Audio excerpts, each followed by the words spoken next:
ನಮಸ್ತೆ ಸ್ನೇಹಿತರೆ, ಇವತ್ತು ನಾವು ಅಂತಿಮ BA ಸಮಾಜಶಾಸ್ತ್ರ ಕೋರ್ಸ್ 3ರ ಪರೀಕ್ಷಾ ಅಭ್ಯಾಸವನ್ನು ಮಾಡುವ.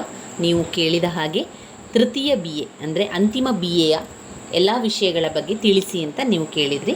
ಅದೇ ರೀತಿಯಲ್ಲಿ ನನಗೆ ಸಾಧ್ಯ ಆದಷ್ಟು ಸಮಯದಲ್ಲಿ, ನನಗೆ ಸಿಕ್ಕಿರುವಂಥ ಸಮಯದಲ್ಲಿ ಅದನ್ನು ಕೂಡ ನಿಮಗೆ ನಾನು ತಿಳಿಸ್ತಾ ಹೋಗ್ತೇನೆ. ಈಗಾಗಲೇ ಹಲವು ವಿಡಿಯೋಗಳನ್ನು ನಾನು ಅಂತಿಮ BA ವಿದ್ಯಾರ್ಥಿಗಳಿಗೂ ಕೂಡ ಮಾಡಿದ್ದೆ. ಅದೆಲ್ಲವೂ ಕೂಡ ಪ್ಲೇಲಿಸ್ಟಲ್ಲಿದೆ. ಆರಂಭದಿಂದ ಈ ಅಂತಿಮ BA ವಿದ್ಯಾರ್ಥಿಗಳಿಗಿರುವಂತಹ ವಿಷಯಗಳು ಸಮಾಜಶಾಸ್ತ್ರ, ರಾಜ್ಯಶಾಸ್ತ್ರ, ಇತಿಹಾಸ. ಇಲ್ಲಿ ನಾನು ಆಯ್ಕೆ ಮಾಡಿಕೊಂಡಿರುವಂಥ ವಿಷಯಗಳನ್ನಷ್ಟೇ ನಿಮಗೆ ನಾನು ತಿಳಿಸ್ಕೊಡುವಂಥದ್ದು.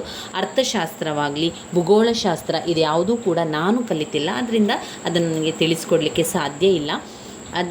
ನಾನು ಕಲಿತಿರುವಂಥ ವಿಷಯ ಸಮಾಜಶಾಸ್ತ್ರ, ರಾಜ್ಯಶಾಸ್ತ್ರ, ಇತಿಹಾಸ, ಈ 3 ವಿಷಯಗಳನ್ನು ಕೂಡ ನಿಮಗೆ ನಾನು ತಿಳಿಸ್ಕೊಡ್ತೇನೆ.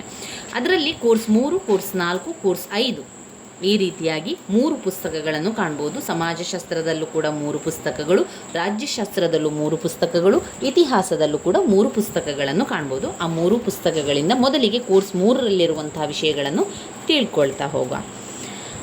ಇವತ್ತಿನ ಈ ವಿಡಿಯೋದಲ್ಲಿ ನಾವು ಅಂತಿಮ BA ಸಮಾಜಶಾಸ್ತ್ರದ ಕೋರ್ಸ್ 3ರ ಗ್ರಾಮ ನಗರ ಸಮಾಜಶಾಸ್ತ್ರದ ಅಧ್ಯಯನದಲ್ಲಿ ಅಭ್ಯಾಸವನ್ನು ಮಾಡ್ತಾ ಹೋಗುವ. ಅಭ್ಯಾಸವನ್ನು ಮಾಡುವಾಗ ಮೊದಲಿಗೆ ನೀವು ಆರಂಭದಿಂದ ಓದ್ತಾ ಇದ್ದೀರಿ, ಇದುವರೆಗೆ ಪುಸ್ತಕಗಳನ್ನು ನೋಡಿಕೊಳ್ಳಿಲ್ಲ ಅಂತಾದರೆ ಇವತ್ತು ನೀವು ಮೊದಲಿಗೆ ಗುರುತನ್ನು ಹಾಕ್ಕೊಳ್ಳಿ. ಗುರುತನ್ನು ಹಾಕುವಂಥದ್ದು ಅಂದರೆ ಏನು, ಯಾವುದನ್ನು ಗುರುತು ಹಾಕುವಂಥದ್ದು ಅಂತ ಹಲವರಿಗೆ ಪ್ರಶ್ನೆ ಇರ್ಬೋದು. ಈಗಾಗಲೇ ನೀವು ಪ್ರಥಮ BA, ದ್ವಿತೀಯ BAಯನ್ನು ಕಳೆದು ಈಗ ತೃತೀಯ BAಗೆ ಬಂದಿರುವಂಥದ್ದು. ಅದರಿಂದ ನಿಮಗೆಲ್ಲರಿಗೂ ಕೂಡ ಗೊತ್ತಿದೆ ಪ್ರಥಮ BAಯಲ್ಲಿ ಯಾವ ರೀತಿ ಪರೀಕ್ಷೆಗಳು ಬಂತು, ದ್ವಿತೀಯ BAಯಲ್ಲಿ ಯಾವ ರೀತಿ ಪರೀಕ್ಷೆಗಳು ಬಂತು. ಅದೇ ರೀತಿಯಲ್ಲಿ ತೃತೀಯ BAಯಲ್ಲಿ ಕೂಡ ಇರುವಂಥದ್ದು. ಇಲ್ಲಿ ನಾವು ಹಳೆಯ ಪ್ರಶ್ನೆ ಪತ್ರಿಕೆಗಳನ್ನು ನೋಡಿಕೊಂಡು ಗುರುತನ್ನು ಹಾಕ್ಕೊಂಡಿರುವಂಥದ್ದು. ಇಲ್ಲಿ ನಾನು ಯಾವ ರೀತಿ ಓದ್ಕೊಂಡಿದ್ದೇನೆ ಅದೇ ರೀತಿಯಲ್ಲಿ ನಿಮಗೂ ಕೂಡ ತಿಳಿಸ್ಕೊಡುವಂಥದ್ದು. ಅದರಿಂದ ನಾನು ಮೊದಲಿಗೆ ಏನು ಮಾಡಿದ್ದೆ ಅಂತ ಹೇಳಿದರೆ ಹಳೆಯ ಪ್ರಶ್ನೆ ಪತ್ರಿಕೆಗಳನ್ನು ನೋಡಿಕೊಂಡೆ. ಎಲ್ಲಿತ್ತು ಆ ಹಳೆಯ ಪ್ರಶ್ನೆ ಪತ್ರಿಕೆ? ನಾನು KSOUರ ವೆಬ್ಸೈಟಿಗೆ ಹೋಗಿ ಅಲ್ಲಿ ಓಲ್ಡ್ ಕ್ವಶನ್ ಪೇಪರ್ಸ್ ಅಂತ ಹಾಕಿದರೆ ನಮಗೆ ಹಳೆಯ ಪ್ರಶ್ನೆ ಪತ್ರಿಕೆಗಳು ಸಿಗ್ತದೆ. ಅಲ್ಲಿ ನಾವು 2ರಿಂದ 3 ವರ್ಷದ ಹಳೆಯ ಪ್ರಶ್ನೆ ಪತ್ರಿಕೆಯನ್ನು ನೋಡಿಕೊಂಡು ಅದರಿಂದ ನೋಡಿ ಗುರುತನ್ನು ಹಾಕ್ಕೊಂಡಿರುವಂಥದ್ದು. ಇದರಲ್ಲಿ ನೀವು ಹಳೆಯ ಪ್ರಶ್ನೆ ಪತ್ರಿಕೆಗಳಲ್ಲಿ ಬಂದಿರುವಂತಹ ಪ್ರಶ್ನೆಗಳು ಪದೇ ಪದೇ ರಿಪೀಟ್ ಆಗಿರುವಂಥ ಪ್ರಶ್ನೆಗಳು. ಕೆಲವೊಂದಷ್ಟು ಪ್ರಶ್ನೆಗಳು ಬೇರೆ ಭಾಗದಿಂದ ಅಥವಾ ಬೇರೆ ಪ್ರಶ್ನೆಗಳನ್ನು ಕೂಡ ಕೊಡ್ತಾರೆ. ಆದರೆ ನಮಗೆ ಪಾಸ್ ಅಂಕಗಳನ್ನು ಪಡ್ಕೊಳ್ಳಿಕ್ಕೆ ಹಳೆಯ ಪ್ರಶ್ನೆ ಪತ್ರಿಕೆಗಳನ್ನು ನೋಡಿಕೊಂಡು ಪದೇ ಪದೇ ರಿಪೀಟ್ ಆಗಿರುವಂತಹ ಓದಲೇಬೇಕಾಗಿರುವಂತಹ ಮುಖ್ಯವಾದ ಪ್ರಶ್ನೆಗಳನ್ನು ಓದ್ಕೊಂಡ್ರೆ ಪಾಸ್ ಅಂಕಗಳನ್ನು ಸಿಗಲಿಕ್ಕೆ ಏನೂ ತೊಂದರೆ ಇಲ್ಲ. ಪಾಸ್ ಅಂಕಗಳು ಖಂಡಿತವಾಗಿ ಸಿಗ್ತದೆ ಯಾವಾಗ ತುಂಬಾ ಮುಖ್ಯವಾದ ಪ್ರಶ್ನೆಗಳನ್ನು ನಾವು ಓದ್ಕೊಂಡಾಗ. ನೀವು ಪ್ರಶ್ನೆಗಳನ್ನು ಓದ್ಕೊಳ್ಬೇಕಾದ್ರೆ ಈ ಪಾಯಿಂಟ್ಸ್ಗಳನ್ನು ಬಾಯ್ಪಾಠ ಮಾಡಿಕೊಳ್ಳಿ ಅಥವಾ ಅರ್ಥ ಮಾಡಿಕೊಂಡಾದರೂ ಕಲಿಯಿರಿ. ನಿಮಗೆ ಒಂದು ವೇಳೆ ಇಲ್ಲ ಅರ್ಥ ಮಾಡಿಕೊಂಡ್ರೆ ನನಗೆ ಪಾಯಿಂಟ್ಸ್ಗಳು ನೆನಪಿಗೆ ಬರೋದಿಲ್ಲ ಅಂತಂದರೆ ಬಾಯಿಪಾಠ ಮಾಡಿಕೊಂಡಾದರೂ ಇಟ್ಕೊಳ್ಳಿ. ಆ ಪ್ರಶ್ನೆಗೆ ಪಾಯಿಂಟ್ಸ್ಗಳು ಸರಿಯಾಗಿ ನಿಮಗೆ ಬರಬೇಕು. ಇನ್ನು ವಿವರಣೆ ಬರಬೇಕಿಲ್ವಾ ಅಂತ ಕೇಳ್ಬೋದು. ವಿವರಣೆ ನಿಮ್ಮ ಇಷ್ಟದ ರೀತಿಯಲ್ಲಿ ನಿಮಗೆ ಯಾವ ರೀತಿ ವಿವರಿಸಲಿಕ್ಕೆ ಸಾಧ್ಯ ಆಗ್ತದೆ ಅದೇ ರೀತಿ ವಿವರಿಸುವಂಥದ್ದು. ಅದರಲ್ಲೇನು ಇದೇ ರೀತಿಯಲ್ಲಿರಬೇಕು ಅಂತ ಯಾವುದೇ ನಿಯಮ ಇಲ್ಲ. ಈ ಒಂದು ಪಾಯಿಂಟ್ಸಿಗೆ ಸಂಬಂಧಪಟ್ಟಂತೆ ನಿಮಗೆ ಯಾವ ರೀತಿ ವಿವರಿಸ್ಬೋದು ಅದೇ ರೀತಿ ವಿವರಿಸ್ತಾ ಹೋಗುವಂಥದ್ದು. ಸಮಾಜಶಾಸ್ತ್ರ ಆಗಿರ್ಬೋದು, ರಾಜ್ಯಶಾಸ್ತ್ರ ಆಗಿರ್ಬೋದು, ಇತಿಹಾಸ ಆಗಿರ್ಬೋದು, ಇದೆಲ್ಲ ಕೂಡ ನಮ್ಮ ಸುತ್ತಮುತ್ತಲೂ ಆಗುವಂಥ ವಿಚಾರಗಳು, ನಮ್ಮ ಸಮಾಜದಲ್ಲಿ ನಡೆಯುವಂಥ ವಿಚಾರಗಳಾಗಿರುವುದರಿಂದ ಅವುಗಳನ್ನೆಲ್ಲ ನಮಗೆ ವಿವರಿಸಲಿಕ್ಕೆ ಏನೂ ತೊಂದರೆ ಆಗೋದಿಲ್ಲ. ಇನ್ನು ಮೂಲಪುರುಷರ ಬಗ್ಗೆ ನಾವು ಓದಬೇಕಾದ್ರೆ ಅಥವಾ ಮೂಲಪುರುಷರ ಬಗ್ಗೆ ನಾವು ಬರಿಬೇಕಾದ್ರೆ ಅವರು ಕೊಟ್ಟಿರುವಂಥ ಸಿದ್ಧಾಂತಗಳನ್ನೇ ಬರಿಬೇಕು.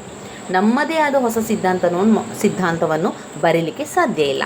ಆದ್ದರಿಂದ ನೀವು ಪ್ರಶ್ನೆಗಳನ್ನು ಆಯ್ಕೆ ಮಾಡುವಾಗ ಆದಷ್ಟು ನಮ್ಮ ವಿಚಾರಗಳು, ನಮ್ಮ ಕುಟುಂಬದ ವಿಚಾರ, ನಮ್ಮ ಸುತ್ತಮುತ್ತಲಿನ ವಿಚಾರಗಳ ಬಗ್ಗೆ ಪ್ರಶ್ನೆಗಳು ಬಂದಾಗ ಅವುಗಳನ್ನೇ ಆಯ್ಕೆ ಮಾಡಿಕೊಳ್ಬೇಕು. ಮೂಲಪುರುಷರ ಬಗ್ಗೆ ಪ್ರಶ್ನೆಗಳು ಬಂದಾಗ ಅದರಲ್ಲಿ ಆಪ್ಷನ್ ಅಂತ ಇದ್ದರೆ ಅದನ್ನು ಆಯ್ಕೆ ಮಾಡಿಕೊಳ್ಬೇಡಿ. ಪ್ರಶ್ನೆಗಳನ್ನು ನೀವೇನು ಮಾಡಬೇಕು, ಮುಖ್ಯವಾದಂಥ ಮೂಲಪುರುಷರ ಸಿದ್ಧಾಂತಗಳನ್ನು ತಿಳ್ಕೊಳ್ಳಿ. ತುಂಬಾ ಸುಲಭ ಇದೆ ಅದು. ಅವರು ಹೇಳಿರುವಂಥ ಸಿದ್ಧಾಂತ ಏನು, ಯಾವ ವಿಚಾರದ ಬಗ್ಗೆ ಅವರು ತಿಳಿಸಿದ್ದಾರೆ ಎನ್ನುವಂಥದ್ದು ನಿಮಗೆ ಗೊತ್ತಾದರೆ ಅದನ್ನೇ ಬರಿತಾ ಹೋಗಲಿಕ್ಕೆ ಸಾಧ್ಯ ಆಗ್ತದೆ. ನಾವು ಬ್ಲಾಕ್ 1ರಲ್ಲಿ ಯಾವುದನ್ನು ನೀವು ಆಯ್ಕೆ ಮಾಡ್ಕೊಳ್ಬೇಕು ಅಥವಾ ಬ್ಲಾಕ್ 1ರಲ್ಲಿ ಯಾವುದನ್ನು ಗುರುತು ಹಾಕ್ಕೊಳ್ಬೇಕು ಅಂತ ನಾನು ಹೇಳ್ತಾ ಹೋಗ್ತೇನೆ. ನೀವು ಪುಸ್ತಕಗಳಿದ್ದರೆ ಗುರುತನ್ನು ಹಾಕ್ಕೊಳ್ಳಿ. ಒಂದು ವೇಳೆ ನಿಮ್ಮಲ್ಲಿ ಪುಸ್ತಕಗಳಿಲ್ಲ ಅಂತಾದರೆ ನಿಮ್ಮ ಪಾಯಿಂಟ್ಸ್ ಬುಕ್ ಅಂತ ಮಾಡ್ಕೊಳ್ಳಿ, ಒಂದು ಪಾಯಿಂಟ್ಸ್ ಬುಕ್ಕಲ್ಲಿ ಅದನ್ನು ಬರ್ಕೊಳ್ಳಿ. ಪಾಯಿಂಟ್ಸ್ ಬುಕ್ ಇಲ್ಲ, ನೀವು ಪ್ರಶ್ನೆಗಳನ್ನಷ್ಟೇ ಹೇಳಿದಾಗ ಅದರ ಪಾಯಿಂಟ್ಸ್ಗಳನ್ನು ಕಲಿತೇನೆ ಎನ್ನುವಂಥವರು ಅದನ್ನು ಗುರುತನ್ನು ಹಾಕ್ಕೊಳ್ಬೇಕು ಅಂತಿಲ್ಲ. ನಿಮ್ಮ ಪುಸ್ತಕಗಳಿದ್ದರೆ ಗುರುತು ಹಾಕ್ಕೊಂಡ್ರೆ ಒಳ್ಳೆಯದು. ಬ್ಲಾಕ್ 1ರಲ್ಲಿ ಬಂದಿರುವಂಥ ಮುಖ್ಯವಾದ ಪ್ರಶ್ನೆ ಗ್ರಾಮೀಣ ಸಮಾಜಶಾಸ್ತ್ರದ ಸ್ವರೂಪ ವ್ಯಾಖ್ಯೆ, ಗ್ರಾಮೀಣ ಸಮಾಜಶಾಸ್ತ್ರದ ವಸ್ತು ವಿಷಯ, ಗ್ರಾಮೀಣ ಸಮಾಜಶಾಸ್ತ್ರದ ಸಮಂಜಸತೆ ಅಥವಾ ಸಂಗತತೆ ಅಂತ ಬಂದಿದೆ. ಇದೆಲ್ಲವೂ ಕೂಡ ಬಂದಿರುವಂಥದ್ದು 5 ಅಂಕಕ್ಕೆ 2022ನೇ ಪ್ರಶ್ನೆ ಪತ್ರಿಕೆಯಲ್ಲಿ 2023ರ ಪ್ರಶ್ನೆ ಪತ್ರಿಕೆಯಲ್ಲಿ ಬಂದಿರುವಂತಹ ಪ್ರಶ್ನೆ. ಇನ್ನು ಘಟಕ 3ರಲ್ಲಿ ನಾವು ನೋಡಿದರೆ ಗ್ರಾಮ ಸಮುದಾಯದ ಉಗಮ ಮತ್ತು ಬೆಳವಣಿಗೆ, ಗ್ರಾಮ ಸಮುದಾಯದ ಉಗಮ ಮತ್ತು ಬೆಳವಣಿಗೆ 15 ಅಂಕಕ್ಕೆ ಕೇಳಿರುವಂತಹ ಪ್ರಶ್ನೆ. ಹಾಗೆಯೇ ಗ್ರಾಮ ಸಮುದಾಯದ ವಿನ್ಯಾಸಗಳು ಅಥವಾ ಮಾದರಿಗಳನ್ನು ಬರೆಯಿರಿ ಎನ್ನುವಂಥದ್ದು 5 ಅಂಕಕ್ಕೆ ಒಮ್ಮೆ ಕೇಳಿರುವಂತಹ ಪ್ರಶ್ನೆ. ಇನ್ನು ಘಟಕ 4ರಲ್ಲಿ ಗ್ರಾಮೀಣ ಸಮಾಜದ ಗುಣಲಕ್ಷಣಗಳನ್ನು ತಿಳಿಸಿ ಅಂತ ಕೇಳ್ತಾರೆ. ಅವುಗಳು 10 ಅಂಕಕ್ಕೆ ಅಥವಾ 15 ಅಂಕಕ್ಕೆ ಕೇಳುವಂತಹ ಪ್ರಶ್ನೆ. ಗ್ರಾಮ ಮತ್ತು ನಗರಗಳ ನಡುವಿನ ತುಲನೆ ಅಥವಾ ಗ್ರಾಮ ನಗರಗಳ ಸಾಧ್ಯತೆ, ಗ್ರಾಮ ನಗರಗಳ ಪರಸ್ಪರ ಅವಲಂಬನೆ, ಇದು 5 ಅಂಕಕ್ಕೆ ಕೇಳಿರುವಂತಹ ಪ್ರಶ್ನೆ. 2022ರಲ್ಲಿ 5 ಅಂಕಕ್ಕೆ ಕೇಳಿರುವಂತಹ ಪ್ರಶ್ನೆ. ಘಟಕ 5 ಜಾರ್ಜ್ ಮನಿ ವ್ಯವಸ್ಥೆ, ಜಾರ್ಜ್ ಮನಿ ವ್ಯವಸ್ಥೆ. ಘಟಕ 6 ಜಾರ್ಜ್ ಮನಿ ವ್ಯವಸ್ಥೆಯಲ್ಲಿ ಗುರುತು ಹಾಕ್ಕೊಳ್ಳಿಲ್ಲ, ಆದರೆ ಮುಖ್ಯವಾಗಿರುವಂಥ ಒಂದು ಪ್ರಶ್ನೆ, ಅದನ್ನು ಒಮ್ಮೆ ಓದ್ಕೊಳ್ಬೇಕು. ಘಟಕ 6 ಗ್ರಾಮೀಣ ಧರ್ಮ ಅಧ್ಯಯನಕ್ಕಿರುವ ಕಾರಣಗಳು 15 ಅಂಕಕ್ಕೆ ಕೇಳುವ ಪ್ರಶ್ನೆ. ಬ್ಲಾಕ್ 2ರಲ್ಲಿ ನೀವು ನೋಡುವುದಾದರೆ ಭೂಸುಧಾರಣೆಗಳ ಉದ್ದೇಶ ಮತ್ತು ಧ್ಯೇಯಗಳು, ಭೂಸುಧಾರಣೆಯ ಉದ್ದೇಶ ಮತ್ತು ಧ್ಯೇಯಗಳು 10 ಅಂಕಕ್ಕೆ ಕೇಳುವ ಪ್ರಶ್ನೆಗಳಾಗಿವೆ. ಇನ್ನು ಪುರದ ಬಗ್ಗೆ ಟಿಪ್ಪಣಿ 5 ಅಂಕಕ್ಕೆ, ಆಮೇಲೆ ರೈತಾವರಿ ಪದ್ಧತಿಯ ಅರ್ಥ 5 ಅಂಕಕ್ಕೆ ಕೇಳಿರುವಂತಹ ಪ್ರಶ್ನೆಯಾಗಿದೆ. ಘಟಕ 10ರಲ್ಲಿ ಗ್ರಾಮೀಣ ಸಮಸ್ಯೆ ಅಂದರೆ ಸಾಕ್ಷರತಾ ಸಮಸ್ಯೆಯ ಸವಾಲುಗಳನ್ನು ಕೇಳಿದ್ದಾರೆ. 15 ಅಂಕಕ್ಕೆ ಕೇಳಿರುವಂತಹ ಪ್ರಶ್ನೆ ಗ್ರಾಮೀಣ ಸಮಸ್ಯೆಗಳ ಸಾಕ್ಷರತೆಯ ಸಮಸ್ಯೆಗಳು. ಘಟಕ 11 ಪಂಚಾಯತ್ ರಾಜ್ಯ ವ್ಯವಸ್ಥೆಯ ರಚನೆ ಕಾರ್ಯಗಳು, ಪಂಚಾಯತ್ ರಾಜ್ಯ ವ್ಯವಸ್ಥೆಯ ರಚನೆ ಕಾರ್ಯಗಳು ಪಾತ್ರಗಳ ಬಗ್ಗೆ. ಘಟಕ 12 ಭಾರತದ ಗ್ರಾಮೀಣಾಭಿವೃದ್ಧಿ ಯೋಜನೆಗಳು, ಭಾರತದ ಗ್ರಾಮೀಣ ಅಭಿವೃದ್ಧಿ ಯೋಜನೆಗಳು. ಬ್ಲಾಕ್ 3ರಲ್ಲಿ ನೋಡಿ, ಬ್ಲಾಕ್ 3ರಲ್ಲಿ ನಗರ ಸಮಾಜಶಾಸ್ತ್ರದ ಪರಿಚಯ ಸ್ವರೂಪ ವ್ಯಾಪ್ತಿ ಬಗ್ಗೆ 15 ಅಂಕಕ್ಕೆ ಕೇಳಿದ್ದಾರೆ. ನಗರ ಸಮಾಜಶಾಸ್ತ್ರದ ಸ್ವರೂಪ ವ್ಯಾಪ್ತಿ ಹಾಗೆ 5 ಅಂಕಕ್ಕೂ ಕೂಡ ಕೇಳಿರುವಂಥದ್ದು 2022ರ ಪ್ರಶ್ನೆ ಪತ್ರಿಕೆಯಲ್ಲಿ. ಇದಾದ ಮೇಲೆ ಘಟಕ 16ರಲ್ಲಿ ನಗರಗಳ ವಿಧಗಳು ಗುಣಲಕ್ಷಣಗಳು 10 ಅಂಕಕ್ಕೆ, ನಗರೀಕರಣದ ಸವಾಲುಗಳು 10 ಅಂಕಕ್ಕೆ ಕೇಳಿರುವ ಪ್ರಶ್ನೆಗಳು. ಅಂದರೆ 10 ಅಂಕಕ್ಕೆ ಕೇಳ್ತಾರಂತಲ್ಲ, ಕೆಲವೊಮ್ಮೆ ಅದನ್ನೇನು ಮಾಡ್ತಾರೆ ಅವರು, ಒಂದು ವರ್ಷ 10 ಅಂಕಕ್ಕೆ ಕೇಳ್ತಾರೆ, ಮತ್ತಿನ ವರ್ಷದಲ್ಲಿ ಅದನ್ನು 15 ಅಂಕಕ್ಕೆ ಕೇಳ್ತಾರೆ, ಅದರಿಂದ ನಂತರ 5 ಅಂಕಕ್ಕೂ ಕೂಡ ಕೇಳ್ತಾರೆ. ಒಮ್ಮೆ 15 ಅಂಕಕ್ಕೆ ಬಂದಿದೆ ಅಂತ ಮಾತ್ರಕ್ಕೆ 5 ಅಂಕಕ್ಕೆ ಬರುವುದಿಲ್ಲ ಅಂತಲ್ಲ, 5 ಅಂಕಕ್ಕೂ ಕೂಡ ಕೊಡ್ತಾರೆ. ಕೆಲವೊಂದು ಬಾರಿ 5 ಅಂಕಕ್ಕೇ ಕೊಟ್ಟಿರುವಂತಹ ಪ್ರಶ್ನೆಯನ್ನೇ 15 ಅಂಕಕ್ಕೂ ಕೂಡ ಕೊಡ್ತಾರೆ. ಆದ್ದರಿಂದ ಎಲ್ಲ ಪ್ರಶ್ನೆಗಳನ್ನು ನಾವು ಓದಬೇಕಾದ್ರೆ ಅದರ ಪಾಯಿಂಟ್ಸ್ಗಳನ್ನು ಸರಿಯಾಗಿ ಕಲಿತುಕೊಳ್ಳಿ. ಅದು 10 ಅಂಕಕ್ಕಿರಲಿ, 15 ಅಂಕಕ್ಕಿರಲಿ, 5 ಅಂಕಕ್ಕಾದರೂ ಕೂಡ ಇರಲಿ, ನೀವು ಸರಿಯಾದ ಪಾಯಿಂಟ್ಸನ್ನು ಕಲಿತುಕೊಂಡ್ರೆ ನಿಮಗೆ ಅದನ್ನು ಎಷ್ಟು ಕೂಡ ಬರೀಲಿಕ್ಕೆ ಸಾಧ್ಯ ಆಗ್ತದೆ. ಇನ್ನು ಬ್ಲಾಕ್ 4ರಲ್ಲಿ ಬಂದಾಗ ನಗರ ಬೆಳವಣಿಗೆಯ ಸಿದ್ಧಾಂತಗಳು 15 ಅಂಕಕ್ಕೆ 2 ವರ್ಷ 2022ರ ಪ್ರಶ್ನೆ ಪತ್ರಿಕೆಯಲ್ಲೂ ಕೂಡ ನಗರ ಬೆಳವಣಿಗೆಯ ಸಿದ್ಧಾಂತಗಳನ್ನು ತಿಳಿಸಿ ಅಂತ ಕೇಳಿದ್ದಾರೆ. ಅದಾದ ನಂತರ 2023ರ ವರ್ಷದಲ್ಲಿಯೂ ಕೂಡ ಅದನ್ನೇ 15 ಅಂಕಕ್ಕೆ ಕೇಳಿರುವಂಥದ್ದು. 2024ರಲ್ಲಿ ಇಲ್ಲ, 2025ರಲ್ಲಿ ಈಗ 2026ಕ್ಕೆ ನಿಮಗೆ ಖಂಡಿತವಾಗಿಯೂ ಕೇಳುವಂಥ ಪ್ರಶ್ನೆ ನಗರ ಬೆಳವಣಿಗೆಯ ಸಿದ್ಧಾಂತಗಳು. ನಗರ ಸಮಸ್ಯೆಗಳು 10 ಅಂಕಕ್ಕೆ ಕೇಳಿದ್ದಾರೆ. ಆಮೇಲೆ ನಗರ ಯೋಜನೆಯ ಉದ್ದೇಶ, ನಗರ ಯೋಜನೆಯ ಬೆಳವಣಿಗೆ ಇತಿಹಾಸದ ಬಗ್ಗೆ 15 ಅಂಕಕ್ಕೆ ಕೇಳುವಂಥ ಪ್ರಶ್ನೆ. ನಗರ ಯೋಜನೆಯ ಉದ್ದೇಶ 15 ಅಂಕಕ್ಕೆ ಬರುವಂಥ ಪ್ರಶ್ನೆ. ನಗರಾಭಿಮುಖ ವಲಸೆಯ ಪರಿಣಾಮಗಳು, ನಗರಾಭಿಮುಖ ವಲಸೆ ಎಂದರೇನು, ಇಲ್ಲಿ ನಾನು ಕೆಲವೊಂದಷ್ಟು ಮುಖ್ಯವಾದ ಪ್ರಶ್ನೆಗಳನ್ನು ಬರೆದಿಟ್ಟುಕೊಂಡಿದ್ದೇನೆ. ಆಧುನಿಕ ನಗರಗಳು ಹೇಗೆ ಉದಯಿಸಿದವು, ಸ್ಥಿತ್ಯಾಂತರ ವಲಯ ಎಂದರೇನು, ಗ್ರಾಮೀಣ ಭಾರತದಲ್ಲಿ ಜೀತ ಪದ್ಧತಿಗೆ ಕಾರಣಗಳೇನು, ಗ್ರಾಮೀಣ ಸಮಾಜದಲ್ಲಿ ಜಾತಿ ಸಂಘರ್ಷದ ಕಾರಣ ಪರಿಣಾಮಗಳನ್ನು ತಿಳಿಸಿ, ಆಮೇಲೆ MGNREGA ಮಹಾತ್ಮ ಗಾಂಧಿ ರಾಷ್ಟ್ರೀಯ ಗ್ರಾಮೀಣ ಉದ್ಯೋಗ ಖಾತ್ರಿ ಯೋಜನೆಯ ಉದ್ದೇಶಗಳು, ಚಂಪಾರಣ್ಯ ಚಳವಳಿಯ ಪ್ರಬಂಧ, ನಗರತ್ವ ಬಿಂದು ಜೀವನ ಕ್ರಮ, ನಗರಾಭಿಮುಖ ವಲಸೆಯ ಪರಿಣಾಮಗಳು, ಹಾಗೆಯೇ ನಗರಾಭಿಮುಖ ವಲಸೆ ಎಂದರೇನು ಅಂತ ಕೇಳಿದ್ದಾರೆ. ಇದೆಲ್ಲ ಕೂಡ ತುಂಬಾ ಮುಖ್ಯವಾದ ಪ್ರಶ್ನೆಗಳಾಗಿರುವಂಥದ್ದು.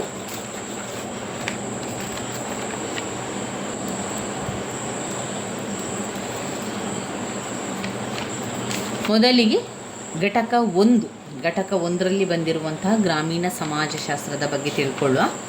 ಮೊದಲಿಗೆ ಗ್ರಾಮೀಣ ಸಮಾಜಶಾಸ್ತ್ರದ ಸ್ವರೂಪಗಳನ್ನು ನೋಡ್ಕೊಳ್ಳೋಣ. ಗ್ರಾಮೀಣ ಸಮಾಜಶಾಸ್ತ್ರದ ವ್ಯಾಖ್ಯೆಗಳನ್ನು ಕೂಡ ನೋಡ್ಕೊಳ್ಳಿಕ್ಕಿದೆ. ನಾವು ಪುಸ್ತಕದಲ್ಲಿ ಯಾವ ರೀತಿ ಇದೆ ಅದನ್ನು ನಾವು ನೋಡ್ತಾ ಹೋಗುವ. ಗ್ರಾಮೀಣ ಸಮಾಜಶಾಸ್ತ್ರದ ಸ್ವರೂಪ ಅಂತ ಬಂದಾಗ ಯಾವುದನ್ನು ಬರಿಬೇಕು ನಾವು? ಗ್ರಾಮೀಣ ಸಮಾಜದ ಸ್ವರೂಪದ ಬಗ್ಗೆ ಬಂದಾಗ ಯಾವ ರೀತಿ ಅದರ ಬೆಳವಣಿಗೆ ಆಗ್ತಾ ಇದೆ, ಗ್ರಾಮೀಣ ಸಮಾಜದ ಬೆಳವಣಿಗೆ ಯಾವ ರೀತಿ ಇದೆ, ಗ್ರಾಮೀಣ ಸಮಾಜದ ಗಾತ್ರ ಎಷ್ಟಿದೆ, ಗ್ರಾಮೀಣ ಸಮಾಜಶಾಸ್ತ್ರದ ವೃತ್ತಿ ರಚನೆ ಏನು, ಗ್ರಾಮೀಣ ಸಮಾಜಶಾಸ್ತ್ರದ ವೈಪರೀತ್ಯ, ಒಡನಾಟ, ಆಮೇಲೆ ಗ್ರಾಮೀಣ ಸಮಾಜದ ಅಲ್ಲಿರುವಂಥ ನಂಬಿಕೆಗಳೇನು, ಪದ್ಧತಿಗಳು, ಸಂಪ್ರದಾಯಗಳು,